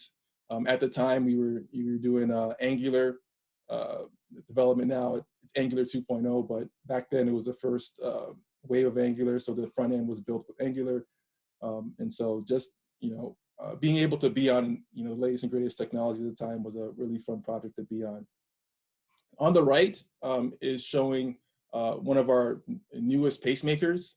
And so you can also Google this if you don't know about Micra, but it's this tiny device that gets delivered through the venial system, starting through the leg, and then gets traveled all the way through and then lands inside the heart. It's very cool technology. And so this was the next generation version of it that allows the enhanced algorithms to be able to detect movement in the atrium and then also pace in the ventricle in an appropriate timing. I'll leave it at that. It's a little bit more complicated, but for this meeting, I think that's probably enough. So what's fun about this project is Mohammed and John and I all worked together on this project to bring this to life. And so you can see the various pieces of the software ecosystem that are needed. There's a programmer to be able to allow the clinicians to change the settings in the device at implant. There's a monitor that goes home with the patient. And there's also the CareLink network. One feature that we built to be able to allow the new algorithms to work was a sensing test. And so to be able to tune the parameters correctly at implant. And so this feature here that I'm showing at the bottom here allows you to be able to look at the accelerometer signal that's coming out of the device and then appropriately tune the parameters so that it's appropriately allowing the sensing and pacing to happen at the right timing. And so what's cool about this is in working together, we submitted a patent for this design, and it's currently being evaluated. All right, a little bit of what I'm doing today. So I am a SmartSync product owner. So the programmer that I showed in the previous slides, I work with stakeholders, getting inputs and prioritizing the backlog for our team. So we work in 2-week sprints. We have scrum masters, we have daily stand-ups. After 2-week sprints, we do demos with our stakeholders to make sure we're building the right thing. And then we continue to iterate and do it again. So now talking through Spotify here, I'm gonna have a question kind of go up before we do this. So Kevin, if you could post the poll. So question is, have you heard or seen the Spotify engineering culture video before?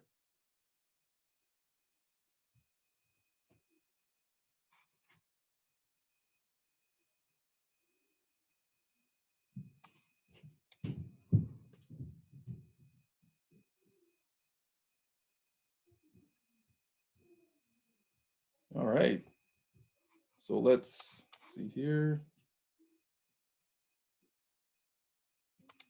All right, sharing the results. So it looks like most people have not seen it and would like to watch it together.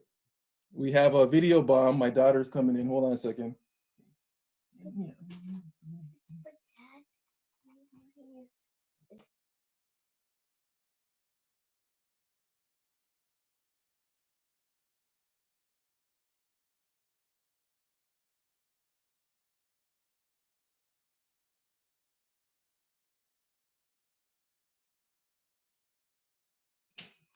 All right, I'm back.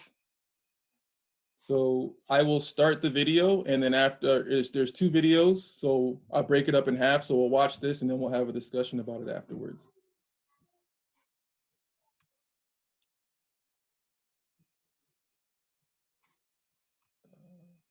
Let me make sure the audio is correct. I'm gonna stop and reshare.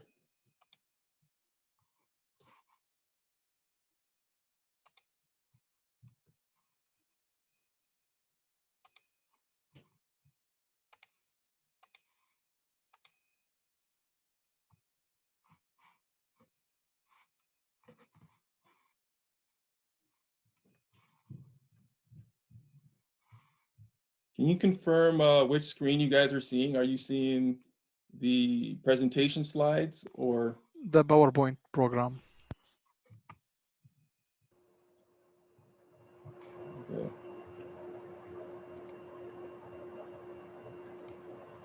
Okay, here we go.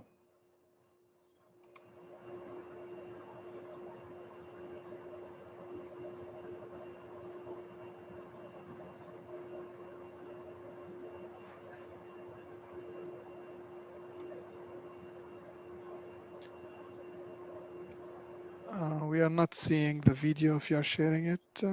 You're not seeing it? No, we are seeing the PowerPoint program itself. Okay, hold on, let me try again.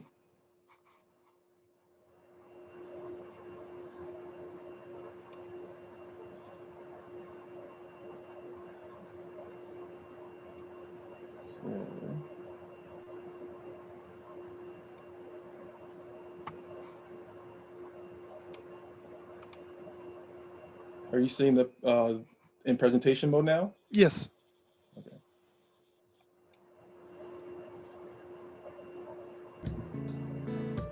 It's working. Yep. One of the big success factors here at Spotify is our agile engineering culture. Culture tends to be invisible. We don't notice it because it's there all the time, kind of like the air we breathe. But if everyone understands the culture, we're more likely to be able to keep it and even strengthen it as we grow. So that's the purpose of this video.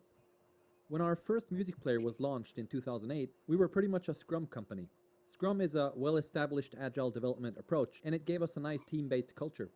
However, a few years later, we had grown into a bunch of teams and found that some of the standard Scrum practices were actually getting in the way. So we decided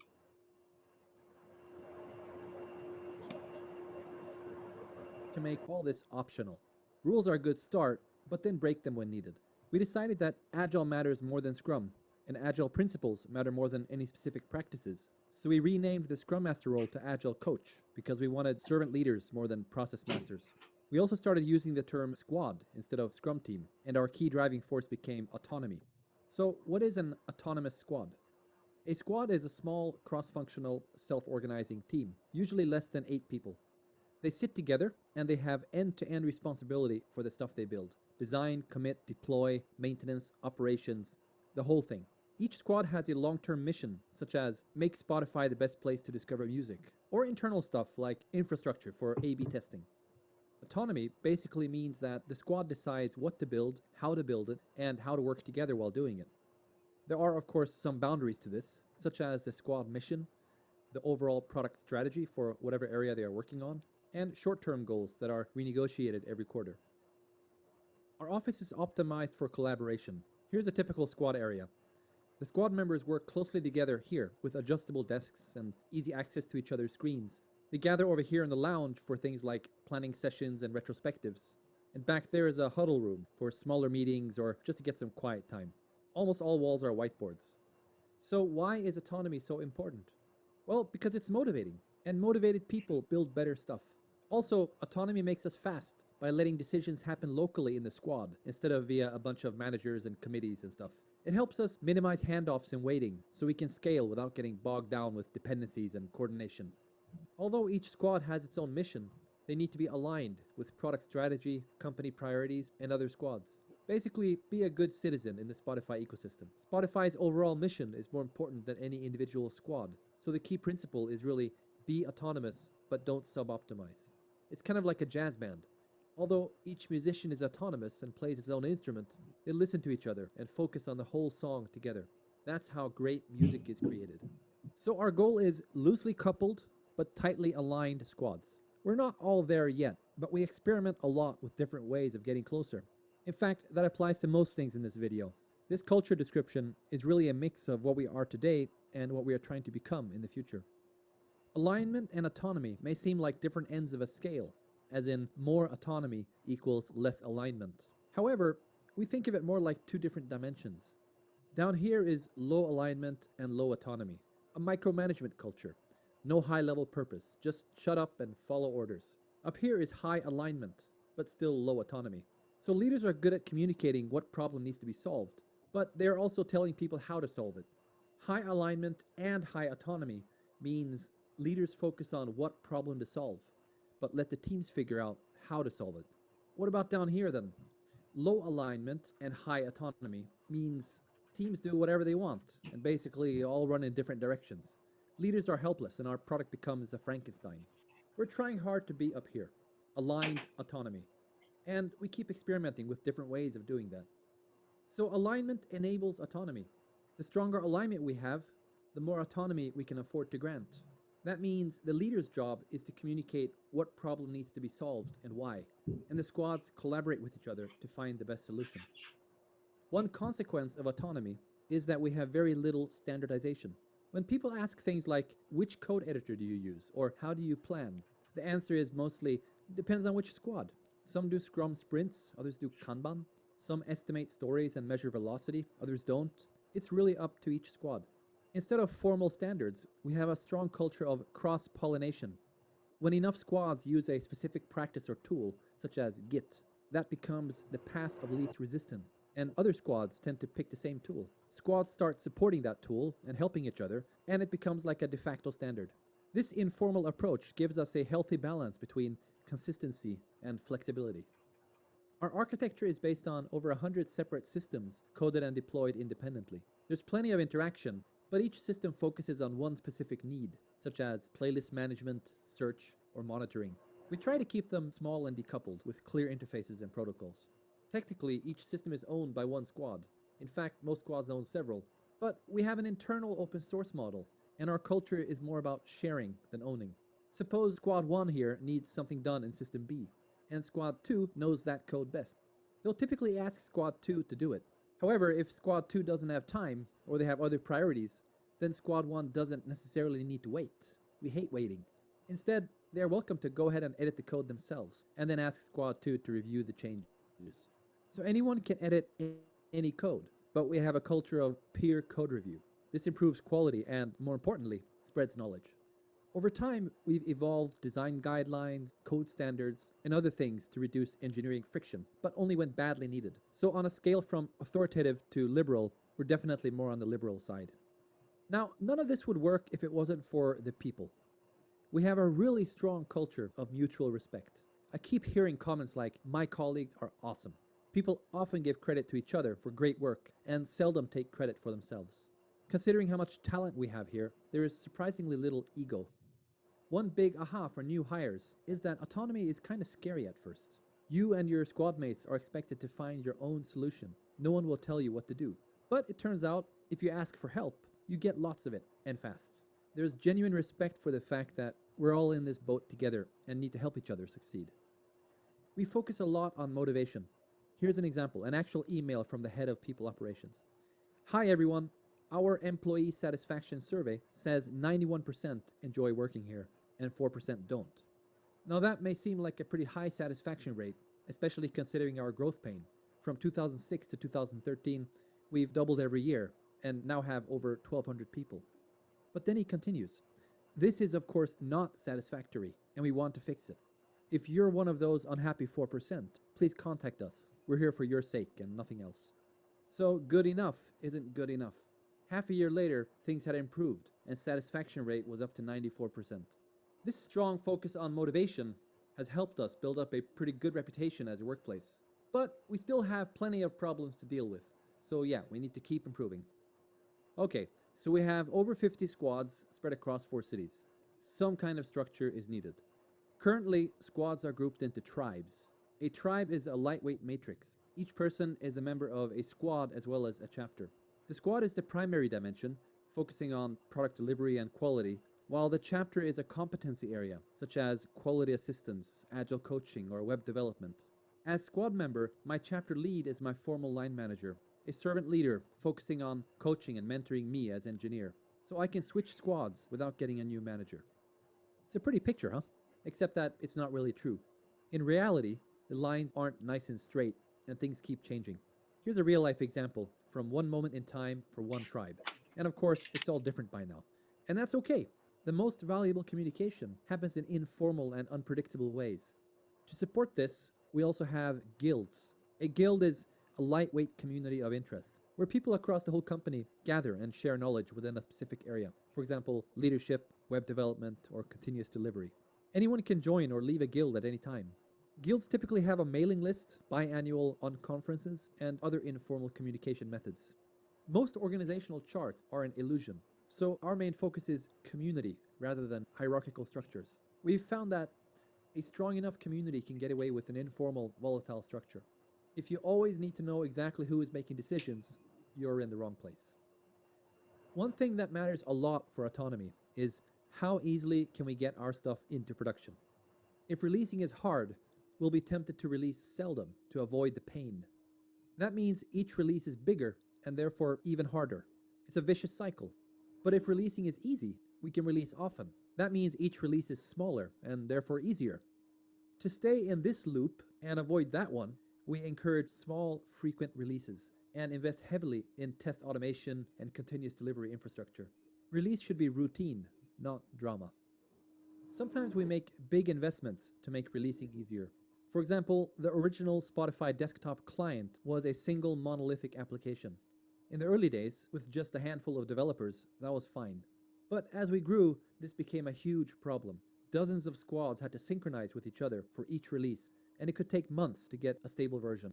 Instead of creating lots of process and rules and stuff to manage this, we changed the architecture to enable decoupled releases. Using Chromium Embedded Framework, the client is now basically a web browser in disguise. Each section is like a frame on the website, and squads can release their own stuff directly. As part of this architectural change, we started seeing each client platform as a client app and evolved 3 different flavors of squads: client app squads, feature squads, and infrastructure squads. A feature squad focuses on one feature area, such as search. This squad will build, ship, and maintain search-related features on all platforms. A client app squad focuses on making release easy on one specific client platform, such as desktop, iOS, or Android. Infrastructure squads focus on making other squads more effective. They provide tools and routines for things like continuous delivery, A/B testing, monitoring, and operations. Regardless of the current structure, we always strive for a self-service model, kind of like a buffet. The restaurant staff don't serve you directly. They enable you to serve yourself. So we avoid handoffs like the plague. For example, an operations squad or client app squad does not put code into production for people. Instead, their job is to make it easy for feature squads to put their own code into production. Despite the self-service model, we sometimes need a bit of sync between squads when doing releases. We manage this using release trains and feature toggles. Each client app has a release train that departs on a regular schedule, typically every week or every 3 weeks, depending on which client. Just like in the physical world, if trains depart frequently and reliably, you don't need much upfront planning. Just show up and take the next train. Suppose these 3 squads are building stuff, and when the next release train arrives, features A, B, and C are done, while D is still in progress. The release train will include all 4 features, but the unfinished one is hidden using a feature toggle. It may sound weird to release unfinished features and hide them, but it's nice because it exposes integration problems early and minimizes the need for code branches. Unmerged code hides problems and is a form of technical debt. Feature toggles let us dynamically show and hide stuff in test as well as production. In addition to hiding unfinished work, we use this to A/B test and gradually roll out finished features. All in all, our release process is better than it used to be, but we still see plenty of improvement areas, so we'll keep experimenting. This may seem like a scary model, letting each squad put their own stuff into production without any form of centralized control. And we do screw up sometimes, but we've learned that trust is more important than control. Why would we hire someone who we don't trust? Agile at scale requires trust at scale, and that means no politics. It also means no fear. Fear doesn't just kill trust, it kills innovation, because if failure gets punished, people won't dare try new things. So let's talk about failure. Actually, no. Let's take a break. Get on your feet, get some coffee, let this stuff sink in for a bit, and then come back when you're ready for part 2, okay?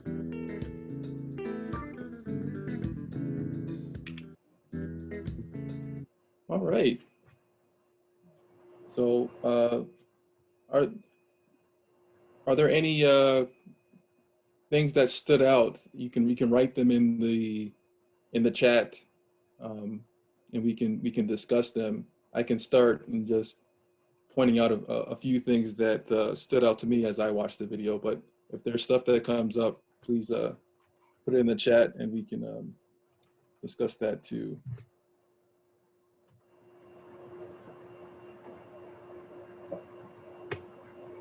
So here's just showing the summary slide of all the things that were talked about in that first video.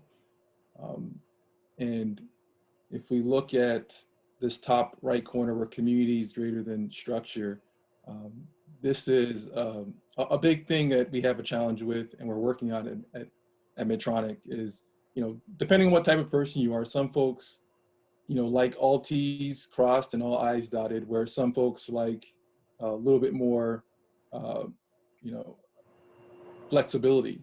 And so creating a structure is challenging when you have people with different types of way of working. And so it's really, really important to create a community around how we talk and communicate, versus just completely relying on written documentation. And so we're right now in our journey at Medtronic just working through what are some of those norms that we build as developers, and how do we create those communication channels, because things are going to change over time, as they depicted in that one diagram, that this is just one time point of how they've structured their teams. But because they have a good community and good communication, they're able to adapt over time.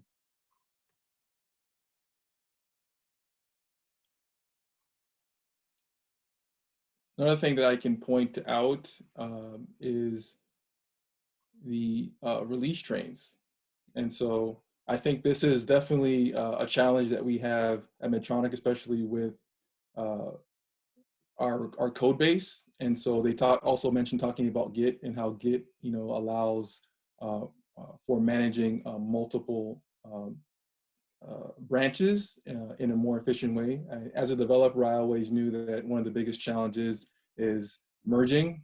Nobody ever wants to do a merge, and so you avoid it, like they showed here, if releasing is hard. And so you need to make it a way so that it's easy to be able to create branches and merge them back together. And I liked how they mentioned this release train strategy of, instead of always branching, why not just turn off code that's not ready, make sure it's tested so that it's not going to break any of the code that is ready, and just release it to the field. This reduces the amount of branching that you need to do.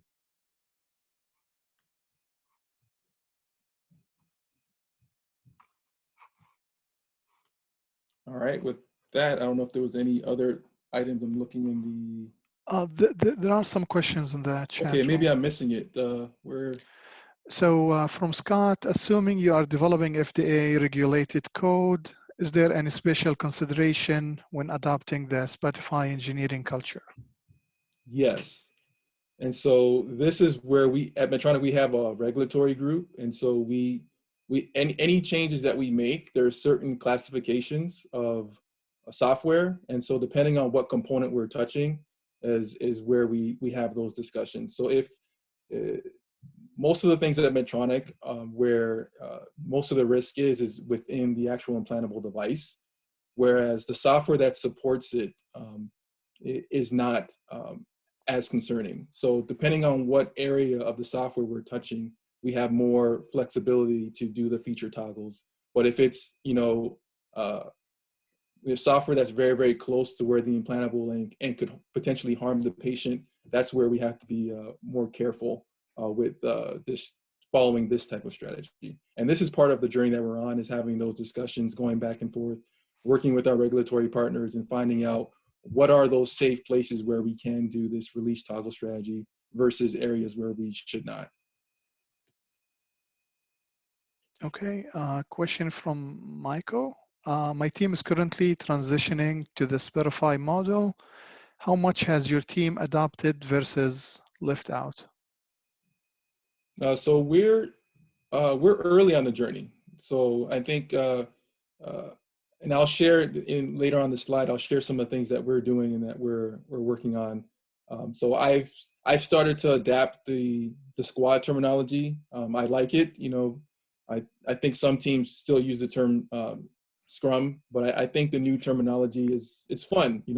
Be part of a squad. We've as far as the structures of the tribes, I'll show that too in a later diagram, how we've started to think about how we structure our teams in such a way that we can have them focus on key portions of our code base and allowing this self-service model. And so this is part of what we're working on too, is trying to adapt a similar type of structure there. And then also tooling wise, we are in a process of moving to leveraging Git. Right now we're leveraging a Microsoft Team Foundation version control.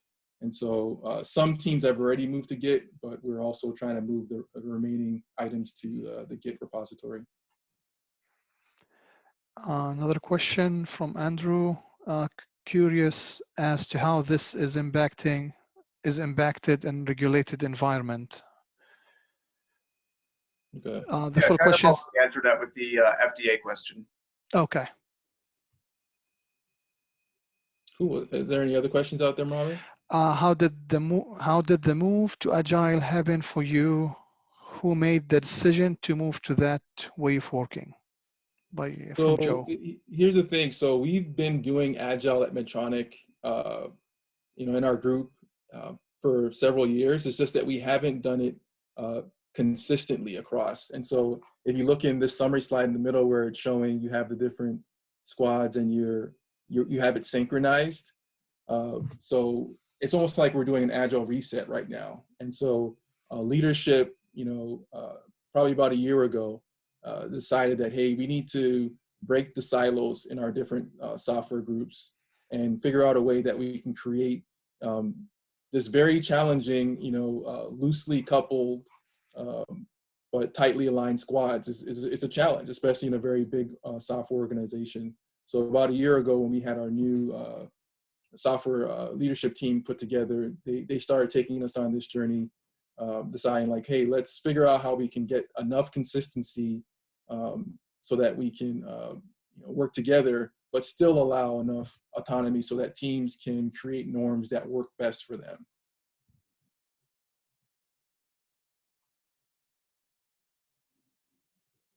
Sounds good. There's no more questions. All right, let's take a look at the second half of the video here that talks about failure.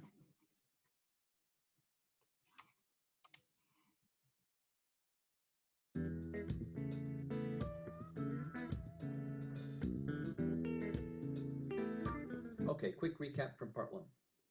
Our culture is based on agile principles. All engineering happens in squads, and we try to keep them loosely coupled and tightly aligned. We like cross-pollination and have an internal open source model for code.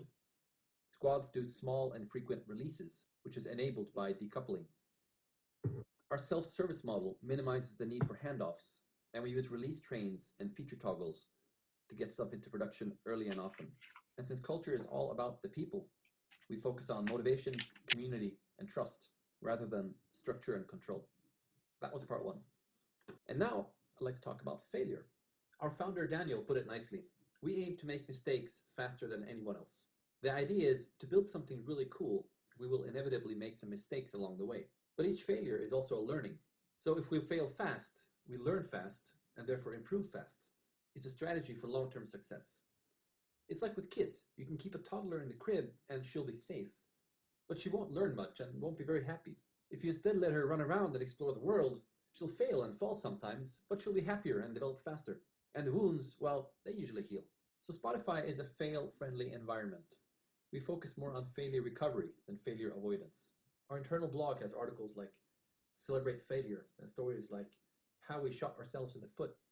Some squads even have a fail wall where people show off their failures and learnings. Failing without learning is, well, just failing. So when something goes wrong, we follow up with a post-mortem. This is never about whose fault was it. It's about what happened, what did we learn, what will we change. Post-mortems are actually part of our incident management workflow. So an incident ticket isn't closed when the problem is solved. It's closed when we've captured the learnings to avoid the same problem in the future. Fix the process, not just the product.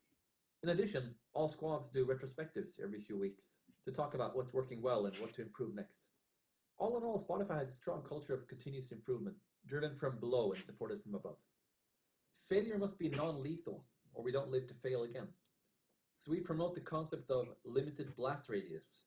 The architecture is quite decoupled, so if a squad makes a mistake, it will usually only impact a small part of the system and not bring everything down. And since the squad has end-to-end responsibility for their stuff without handoffs, they can usually fix the problem fast. Also, most new features are rolled out gradually, starting with just a tiny % of all users and closely monitored. Once the feature proves to be stable, we gradually roll it out to the rest of the world. So if something goes wrong, it normally only affects a small part of the system for a small number of users for a short period of time, This limited blast radius gives squads courage to do lots of small experiments and learn really fast, instead of wasting time trying to predict and control all risk in advance. Mario Andretti puts it nicely. If everything's under control, you're going too slow. All right, let's talk about product development. Our product development approach is based on lean startup principles and is summarized by the mantra, think it, build it, ship it, tweak it. The biggest risk is always building the wrong thing. So before building a new product or major feature, we try to define a narrative, kind of like a press release or elevator pitch, showing off the benefits. For example, radio you can save or follow your favorite artist. We also create prototypes to get a sense of what the feature might feel like and define hypotheses. How will this feature impact user behavior and our core metrics? Will they share more music? Will they log in more often? Whenever possible, we put real prototypes in front of real users. Once we feel confident this thing is worth building, we go ahead and build an MVP, minimum viable product, just enough to fulfill the narrative, but far from feature complete. You might call it the minimum lovable product. Anyway, the real learning happens once we put something into production, so we want to get there as quickly as possible. Again, we deploy the MVP to just a few % of all users and use techniques like A/B testing to measure the impact and test our hypotheses. The squad monitors the data and continues tweaking and redeploying until they see the desired impact. Then they gradually roll out to the rest of the world, while taking the time needed to sort out practical stuff like operational issues and scaling. By the time the product or feature is fully rolled out, we already know it's a success, because if it isn't, we don't roll it out.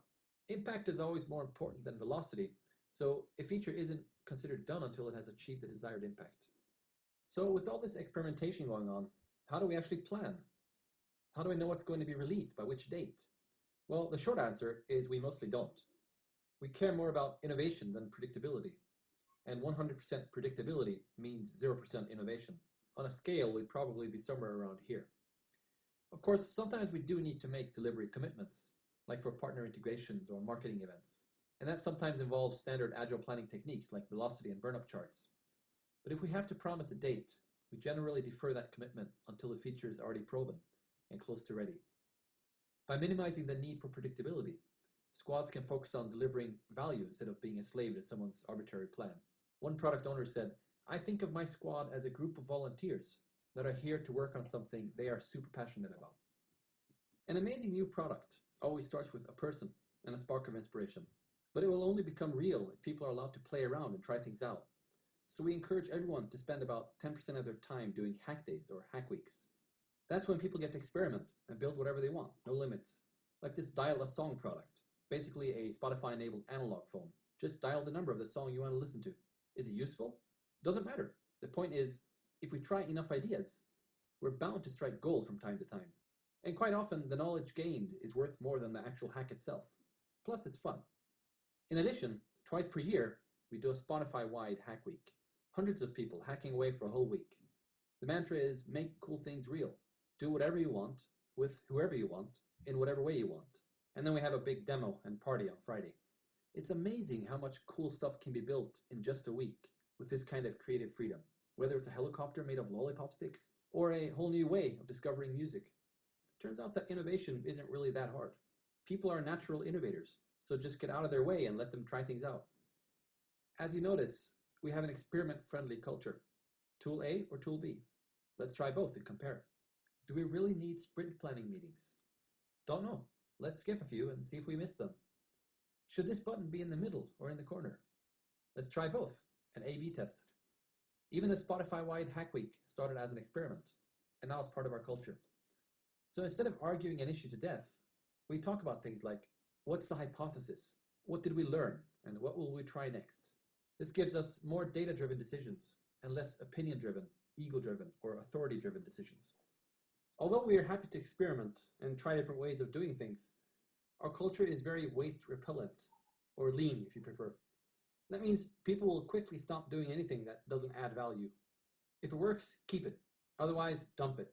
For example, some things that work for us so far are retrospectives, daily stand-ups, Google Docs, Git, and Guild on conferences. And some things that don't work for us are time reports, handoffs, separate test teams or test phases, and task estimates. We mostly just don't do these things. We are also strongly allergic to useless meetings and anything remotely near corporate BS. One common source of waste is what we call big projects. Basically anything that requires a bunch of squads to work tightly coordinated for several months. Big project means big risk, so we are organized to minimize the need and instead try to break projects into a series of smaller efforts. However, sometimes a big project is necessary, and in those cases we found some practices to be essential. Visualize progress using various combinations of physical and electronic boards. Do a daily sync meeting where all squads involved meet up to resolve dependencies. Do a demo every week or two where all the pieces come together so we can evaluate the integrated product together with stakeholders. These practices reduce risk and waste because of the improved collaboration and short feedback loop. We've found that a project also needs a small, tight leadership group to keep an eye on the big picture. Typically a tech lead, product lead, and sometimes a design lead. No project manager role so far, but that might change. In general, we're still experimenting a lot with how to do big projects, and we're not so good at it yet. One of our big challenges is growth pain. As we grow, we risk falling into chaos. But if we overcompensate and add too much structure and process, we risk getting stuck in bureaucracy instead, and that's even worse. So the key question is really, what is the minimum viable bureaucracy? The least amount of structure and process we can get away with to avoid total chaos. Both sides cause waste, but in different ways. So the waste-repellent culture and agile mindset helps us stay balanced. The key thing about reducing waste is to visualize it and talk about it often. So in addition to retrospectives and postmortems, many squads and tribes have improvement boards that show things like what's blocking us and what are we doing about it. We also like to talk about definition of awesome. For example, awesome for this squad means things like really finishing stuff, easily ramping up new team members, and no recurring tasks or bugs. And our definition of awesome architecture includes, I can build, test, and ship my feature within a week. I use data to learn from it, and my improved version is live in week 2. Awesome is a direction, not a place, so it doesn't always have to be realistic. But if we can agree on what awesome would look like, it helps focus our improvement efforts and track progress. Here's an example of an improvement tracking board inspired by a technique called Toyota Improvement Kata. Top left shows what is the current situation. In this case, the squad was having quality problems. Bottom left shows definition of awesome. In a perfect world, we'd have no quality problems at all. Top right is a realistic target condition. If we were one step closer to awesome, what would that look like? And finally, the bottom right shows the next 3 concrete actions that will move us towards the target condition. As these get done, new actions are identified by the squad. Boards like this live on the wall in the squad room and are typically followed up at the next retrospective. All right, I realize that maybe this video makes it seem like everything at Spotify is just great. Well, truth is, we have plenty of problems to deal with, and I could give you a long list of pain points. But I won't, because it would go out of date quickly. We grow fast and change fast, and quite often a seemingly brilliant solution today will cause a nasty new problem tomorrow, just because we've grown and everything is different. However, most problems are short-lived because people actually do something about them. This company is pretty good at changing the architecture, process, organization, or whatever is needed to solve a problem. And that's really the key point. Healthy culture heals broken process. Since culture is so important, we put a lot of effort into strengthening it. This video is just one small example. No one actually owns culture, but we do have quite a lot of people focusing on it. Groups such as people operations and about 30 or so agile coaches spread across all squads. And we do boot camps where new hires form a temporary squad. They get to solve a real problem while also learning about our tech stack and processes and learning to work together as a team, all in 1 week. It's like cultural shock therapy. They often manage to put code into production in that time, which is impressive. But again, failing is okay, as long as they learn. Mainly though, culture spreads through storytelling. Whether it happens on the blog, at a post-mortem, a demo, or at lunch, as long as we keep sharing our successes and failures and learnings with each other, I think the culture will stay healthy. At the end of the day, culture in any organization is really just the sum of everyone's attitudes and actions. You are the culture, so model the behavior you want to see. That's it. I hope you enjoyed this story. Thanks for listening.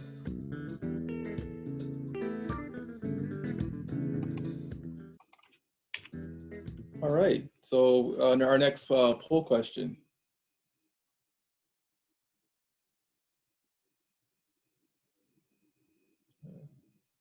And if you're falling into the category of other, please write what that other is in the chat and we can talk about it.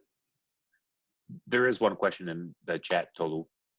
Yeah, let's read out the question as well. Yeah. When adapting the Spotify engineering culture, what development or communication tools did you pick up to facilitate this culture? Any tool features to look for? Could you repeat the question? When adapting the Spotify engineering culture, what development or communication tools did you pick up to facilitate this culture? Okay, so one is like we're using Azure DevOps. So that's Microsoft's, I call it like Jira, comparison. And so we've been using that to help with backlog management, dashboards. Also, we use, typical, spreadsheets. One of the things that they mentioned in the last video here was the kata board. So the product owner group that we started, we tried out using that, and so we use every quarter, every 3 months, we set a goal of this is our target where we want to hit. These are the next 3 steps that we want to do, and we have a forum where we meet with software leaders and other folks in the group, and we discuss what we did over the last 3 months and our plans for the next 3 months.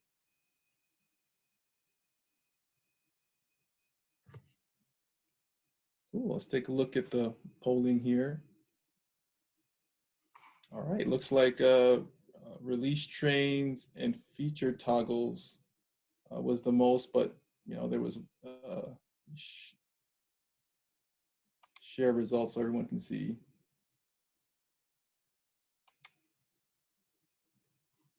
And so, yeah, is there any other questions in the chat or folks that put other? What were some of the other items that came through?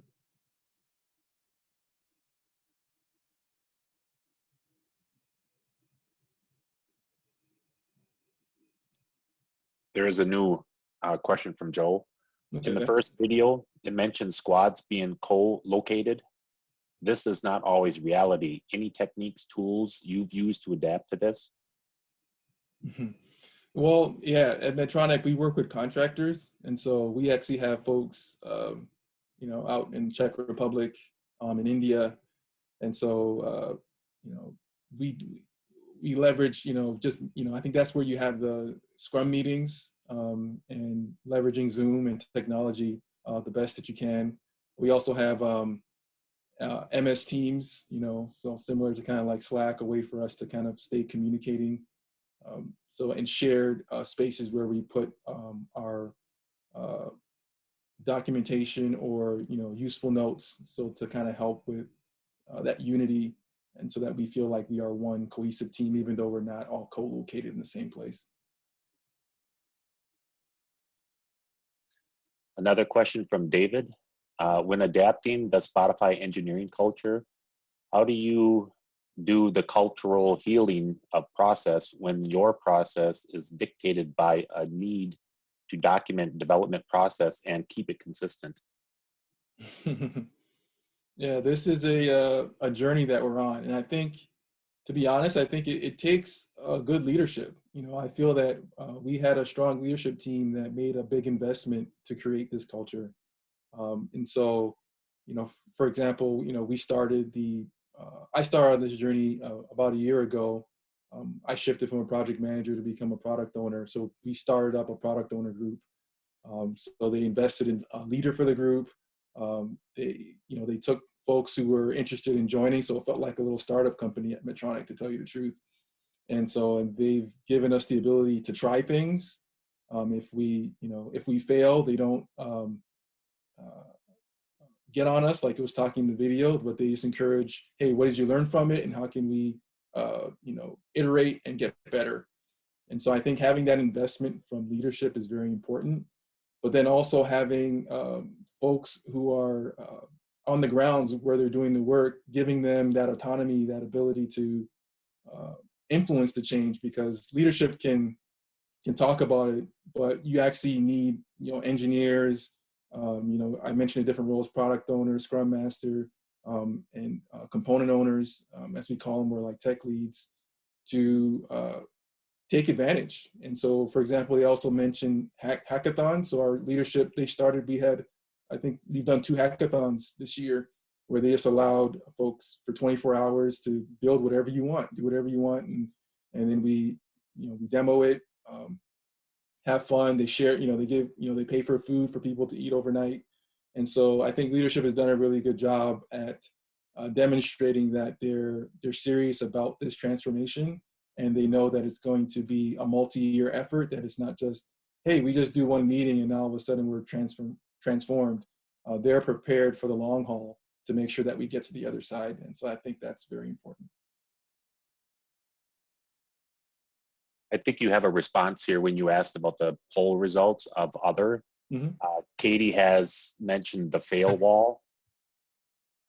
And I'm not sure if Miko has a comment saying interested in eliminating handoffs, and I'm not sure if that's part of the other or just in general.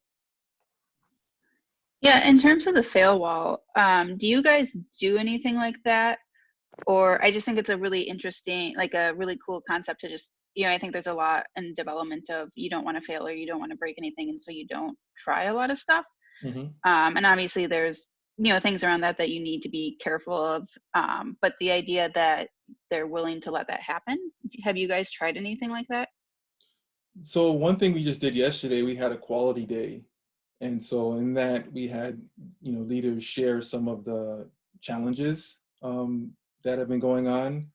So that's one step, I think, leaders trying to bring visibility. But as you know, people don't like admitting when they do something wrong for fear of, being called out. And so I think that our leadership has been trying to encourage, I think, people taking a step out. But I think it starts with, people taking a risk and going out there. And so I've, being a product owner in a group, I've actually attempted to, try to break that culture, because, for example, I did my master's thesis, and sometimes it feels working at, in corporate America, that you're always defending yourself in the meeting.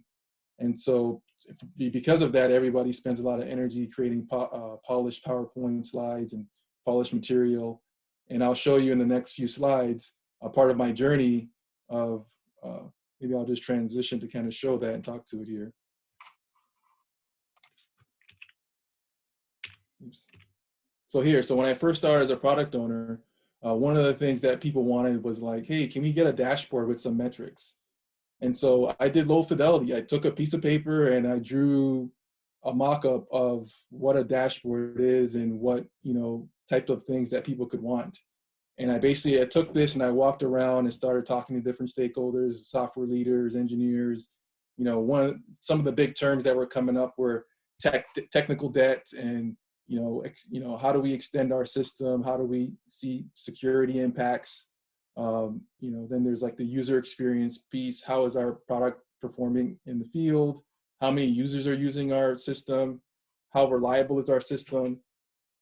And then the other aspect of just like, how's the project doing? Is the scope increasing? Is the cost increasing? Are we making our schedule? And so what I did, I started walking to different stakeholders and I would show them iterations of this on paper. And they would give me feedback and I would edit it on the paper. And in doing this, I tried to reduce the fact of, so people can give me honest feedback, and also make it more comfortable for people to give that feedback, because they, seeing it on a piece of paper, it's a draft, versus this, polished final document. But in doing this, I've actually gotten, in meetings when I show this, people look at it and it's like, oh, what's this? Because folks are used to having polished, protected, question-proof presentations.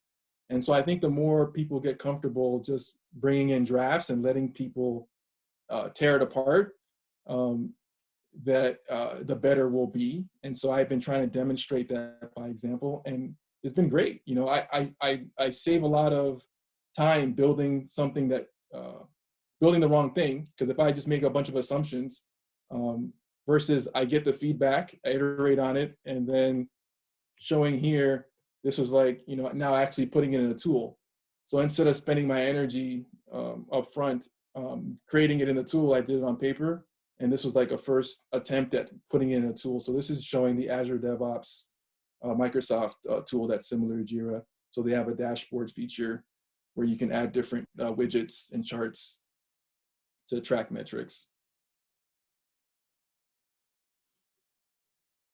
Any other questions that were out there? Yeah, I can elaborate on my question about the elimination of handoff. So in my organization, one of the challenges we face is the sort of the handoff of requirements to a dev team to implement. Did you face any of those challenges in your organization, or do you have those? And if so, how did you fix that?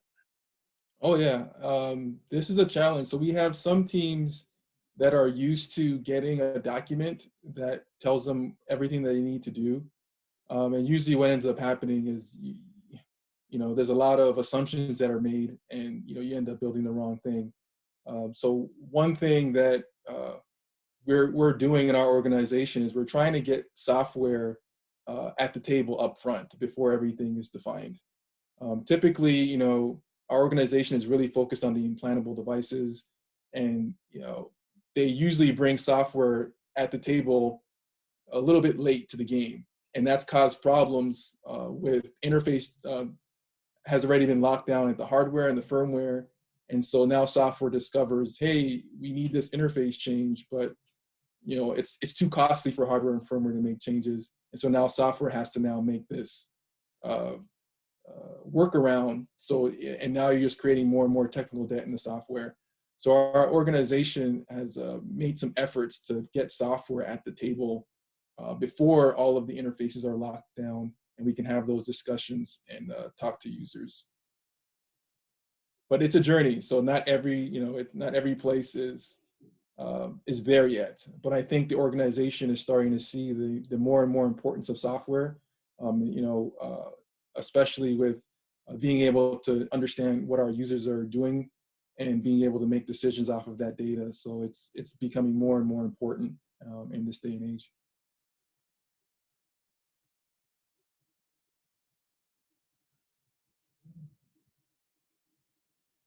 I did want to ask, do folks get to do like hackathons in any of the places where you're working? I did see like 10% of folks mentioned hack time was resonated with them.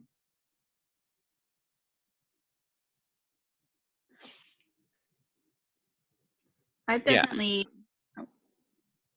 I've definitely had the experience at two very different experiences. At my previous company, it was really encouraged and it was almost pushed, like everyone has to do this, take the time.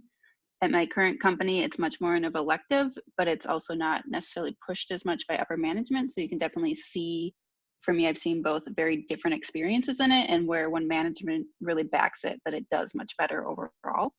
Mm-hmm. Mm-hmm. Yeah, I would agree. Yeah. To me, you know, it's just letting engineers have fun, you know, and you'll be surprised how many, you know, good ideas come out of those situations. So,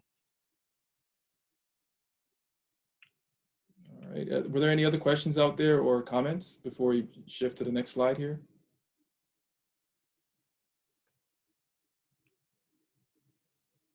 All right, keep them coming as we're going through here. So this was, there was a book called Succeeding with Agile that my manager had gave me when I first started on the product owner journey. And so in it talked about, you know, how you organize your teams and communities of practice. And so this was my first stab at organizing the Smart Sync platform. And so, you know, in the middle here, it shows that we have a tablet, we have tablet instruments, which is a patient connector and a base station that talk via Bluetooth to the tablet. And then we have deployment services. So, you know, the App Store getting stuff to iOS. And then we have our own internal Medtronic application service. And so my first step was organizing our platform by our what we call framework and spec, which is our maybe our infrastructure squad, if you want to map it to the Spotify video. And then we have pacemakers, defibrillators, and loop recorders, or different Medtronic products that we have to support via software.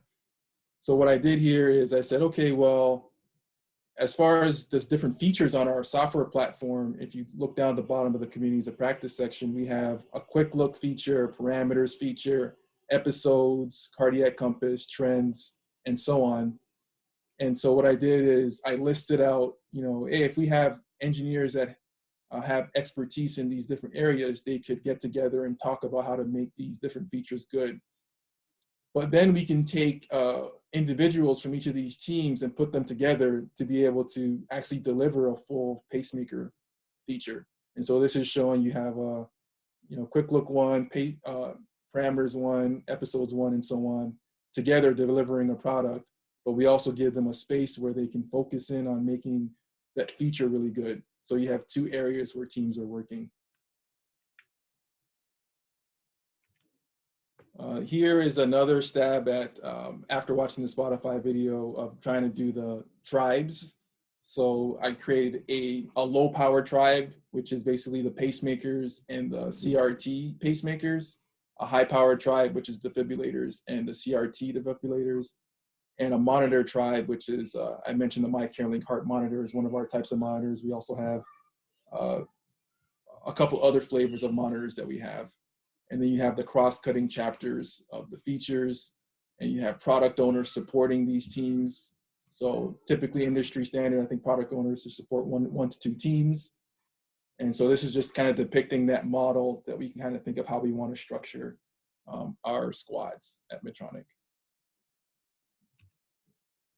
Next, just kind of taking the lean startup principles. And so on one of the teams I was working on, decided to, what I'm calling here PI is program increment. So basically about 5 to 6 weeks of work, where we say, hey, this is what we want to work on. This is the goal. And then we have 2-week sprints. And so this is saying we'll have a planning meeting for the next 5 to 6 weeks. Then we'll iterate in 2-week sprint cycles, doing build, measure, learn. So build something, test how it went, and then learn from it for the cycles in that program increment. Then we'll have a demo, a larger demo where we bring stakeholders in, and the feedback that we get from our stakeholders will then feed into our next cycle of program increment, and we do it again. And then this one here is showing a backlog in Azure DevOps tool. So they, they have epics and what they call features, stories, and then tasks and bugs. And so it's just showing that breakdown and getting a consistency, because one thing that we had using the previous TFS solution was that there was a lot of nesting of user stories. And so depending on what team you were on, there wasn't consistency in how we did our backlogs. And so now we're trying to get everyone to follow, the epic feature story task hierarchy. So this will allow us to have consistent reporting across teams, but also give some flexibility for teams to operate in the way that they would choose. But at least we have that common hierarchy versus having, 5 or 6 nested user stories. And if you take a look at them, usually they're just containers versus having any content that's really needed. So just working with teams to kind of get them to flatten out their structure so that we can have a better consistency in reporting. All right, any other questions out there? That was the last slide I had there, but any other feedback or thoughts we can discuss?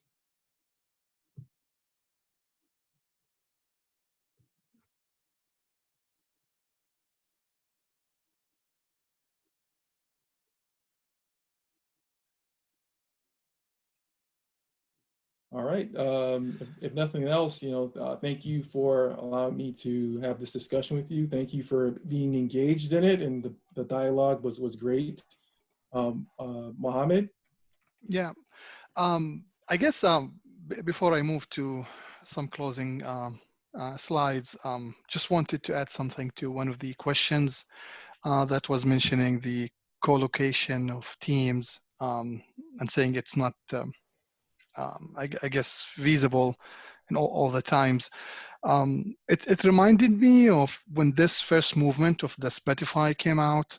I guess just to share that knowledge, there was a lot of excitement from different CEOs from top companies like IBM and Microsoft and other companies, even though they were like pushing their tools to work remotely.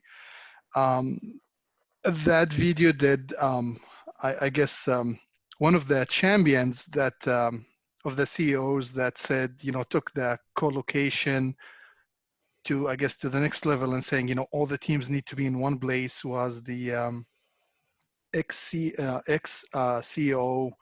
of Yahoo, when Yahoo was still existing.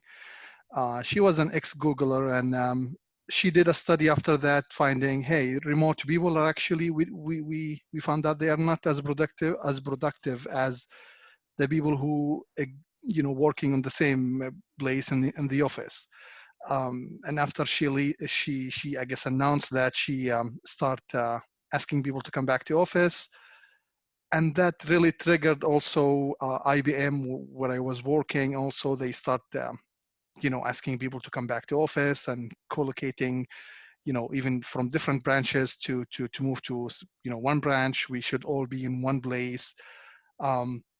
And I guess we know how did that end now. So I guess my feedback here, or my my opinion on this will keep changing with time. Sometime you'll see people saying, yes, we need to be physically close to each other. Let's work in the office. Then that will just, as a wave, that will change. And yeah, let's work remotely. I don't think there will be, I don't think there will be a point of time where this will not keep changing.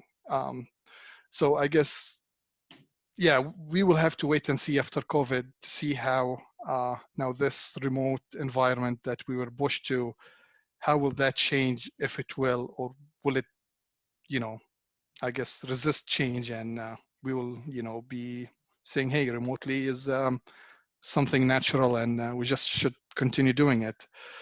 So I just wanted to add my comments there. And quickly towards the end, I guess if there is no other questions, also to the team members, let me share my screen.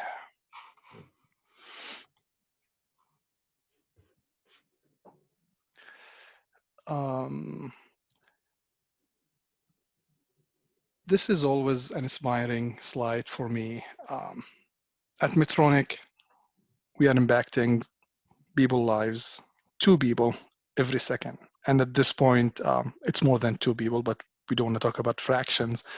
Medtronic is a company that really changing people's lives. I mean, not just daily, as you can see on every second. So with such inspiration, which I always, see the slides, to be honest, and it gives me the energy, like to know that, whatever work we do, actually, it's really important. I just wanted to say that we are always looking for talent.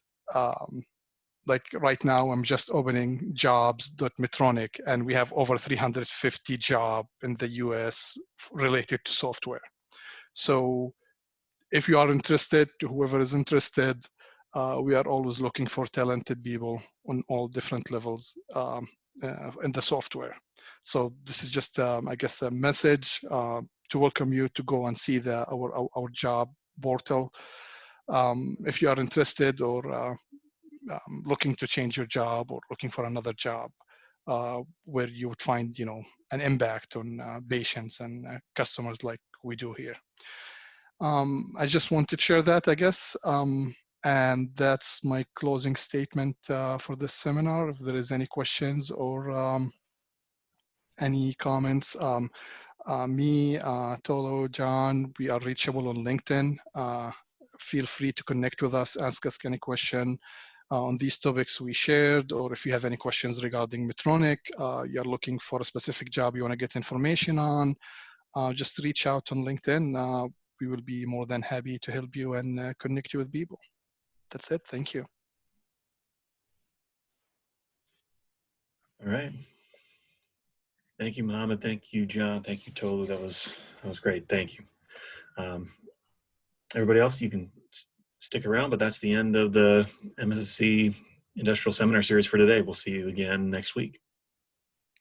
Thank you, guys. Thanks, everyone. Thank you. Thank you.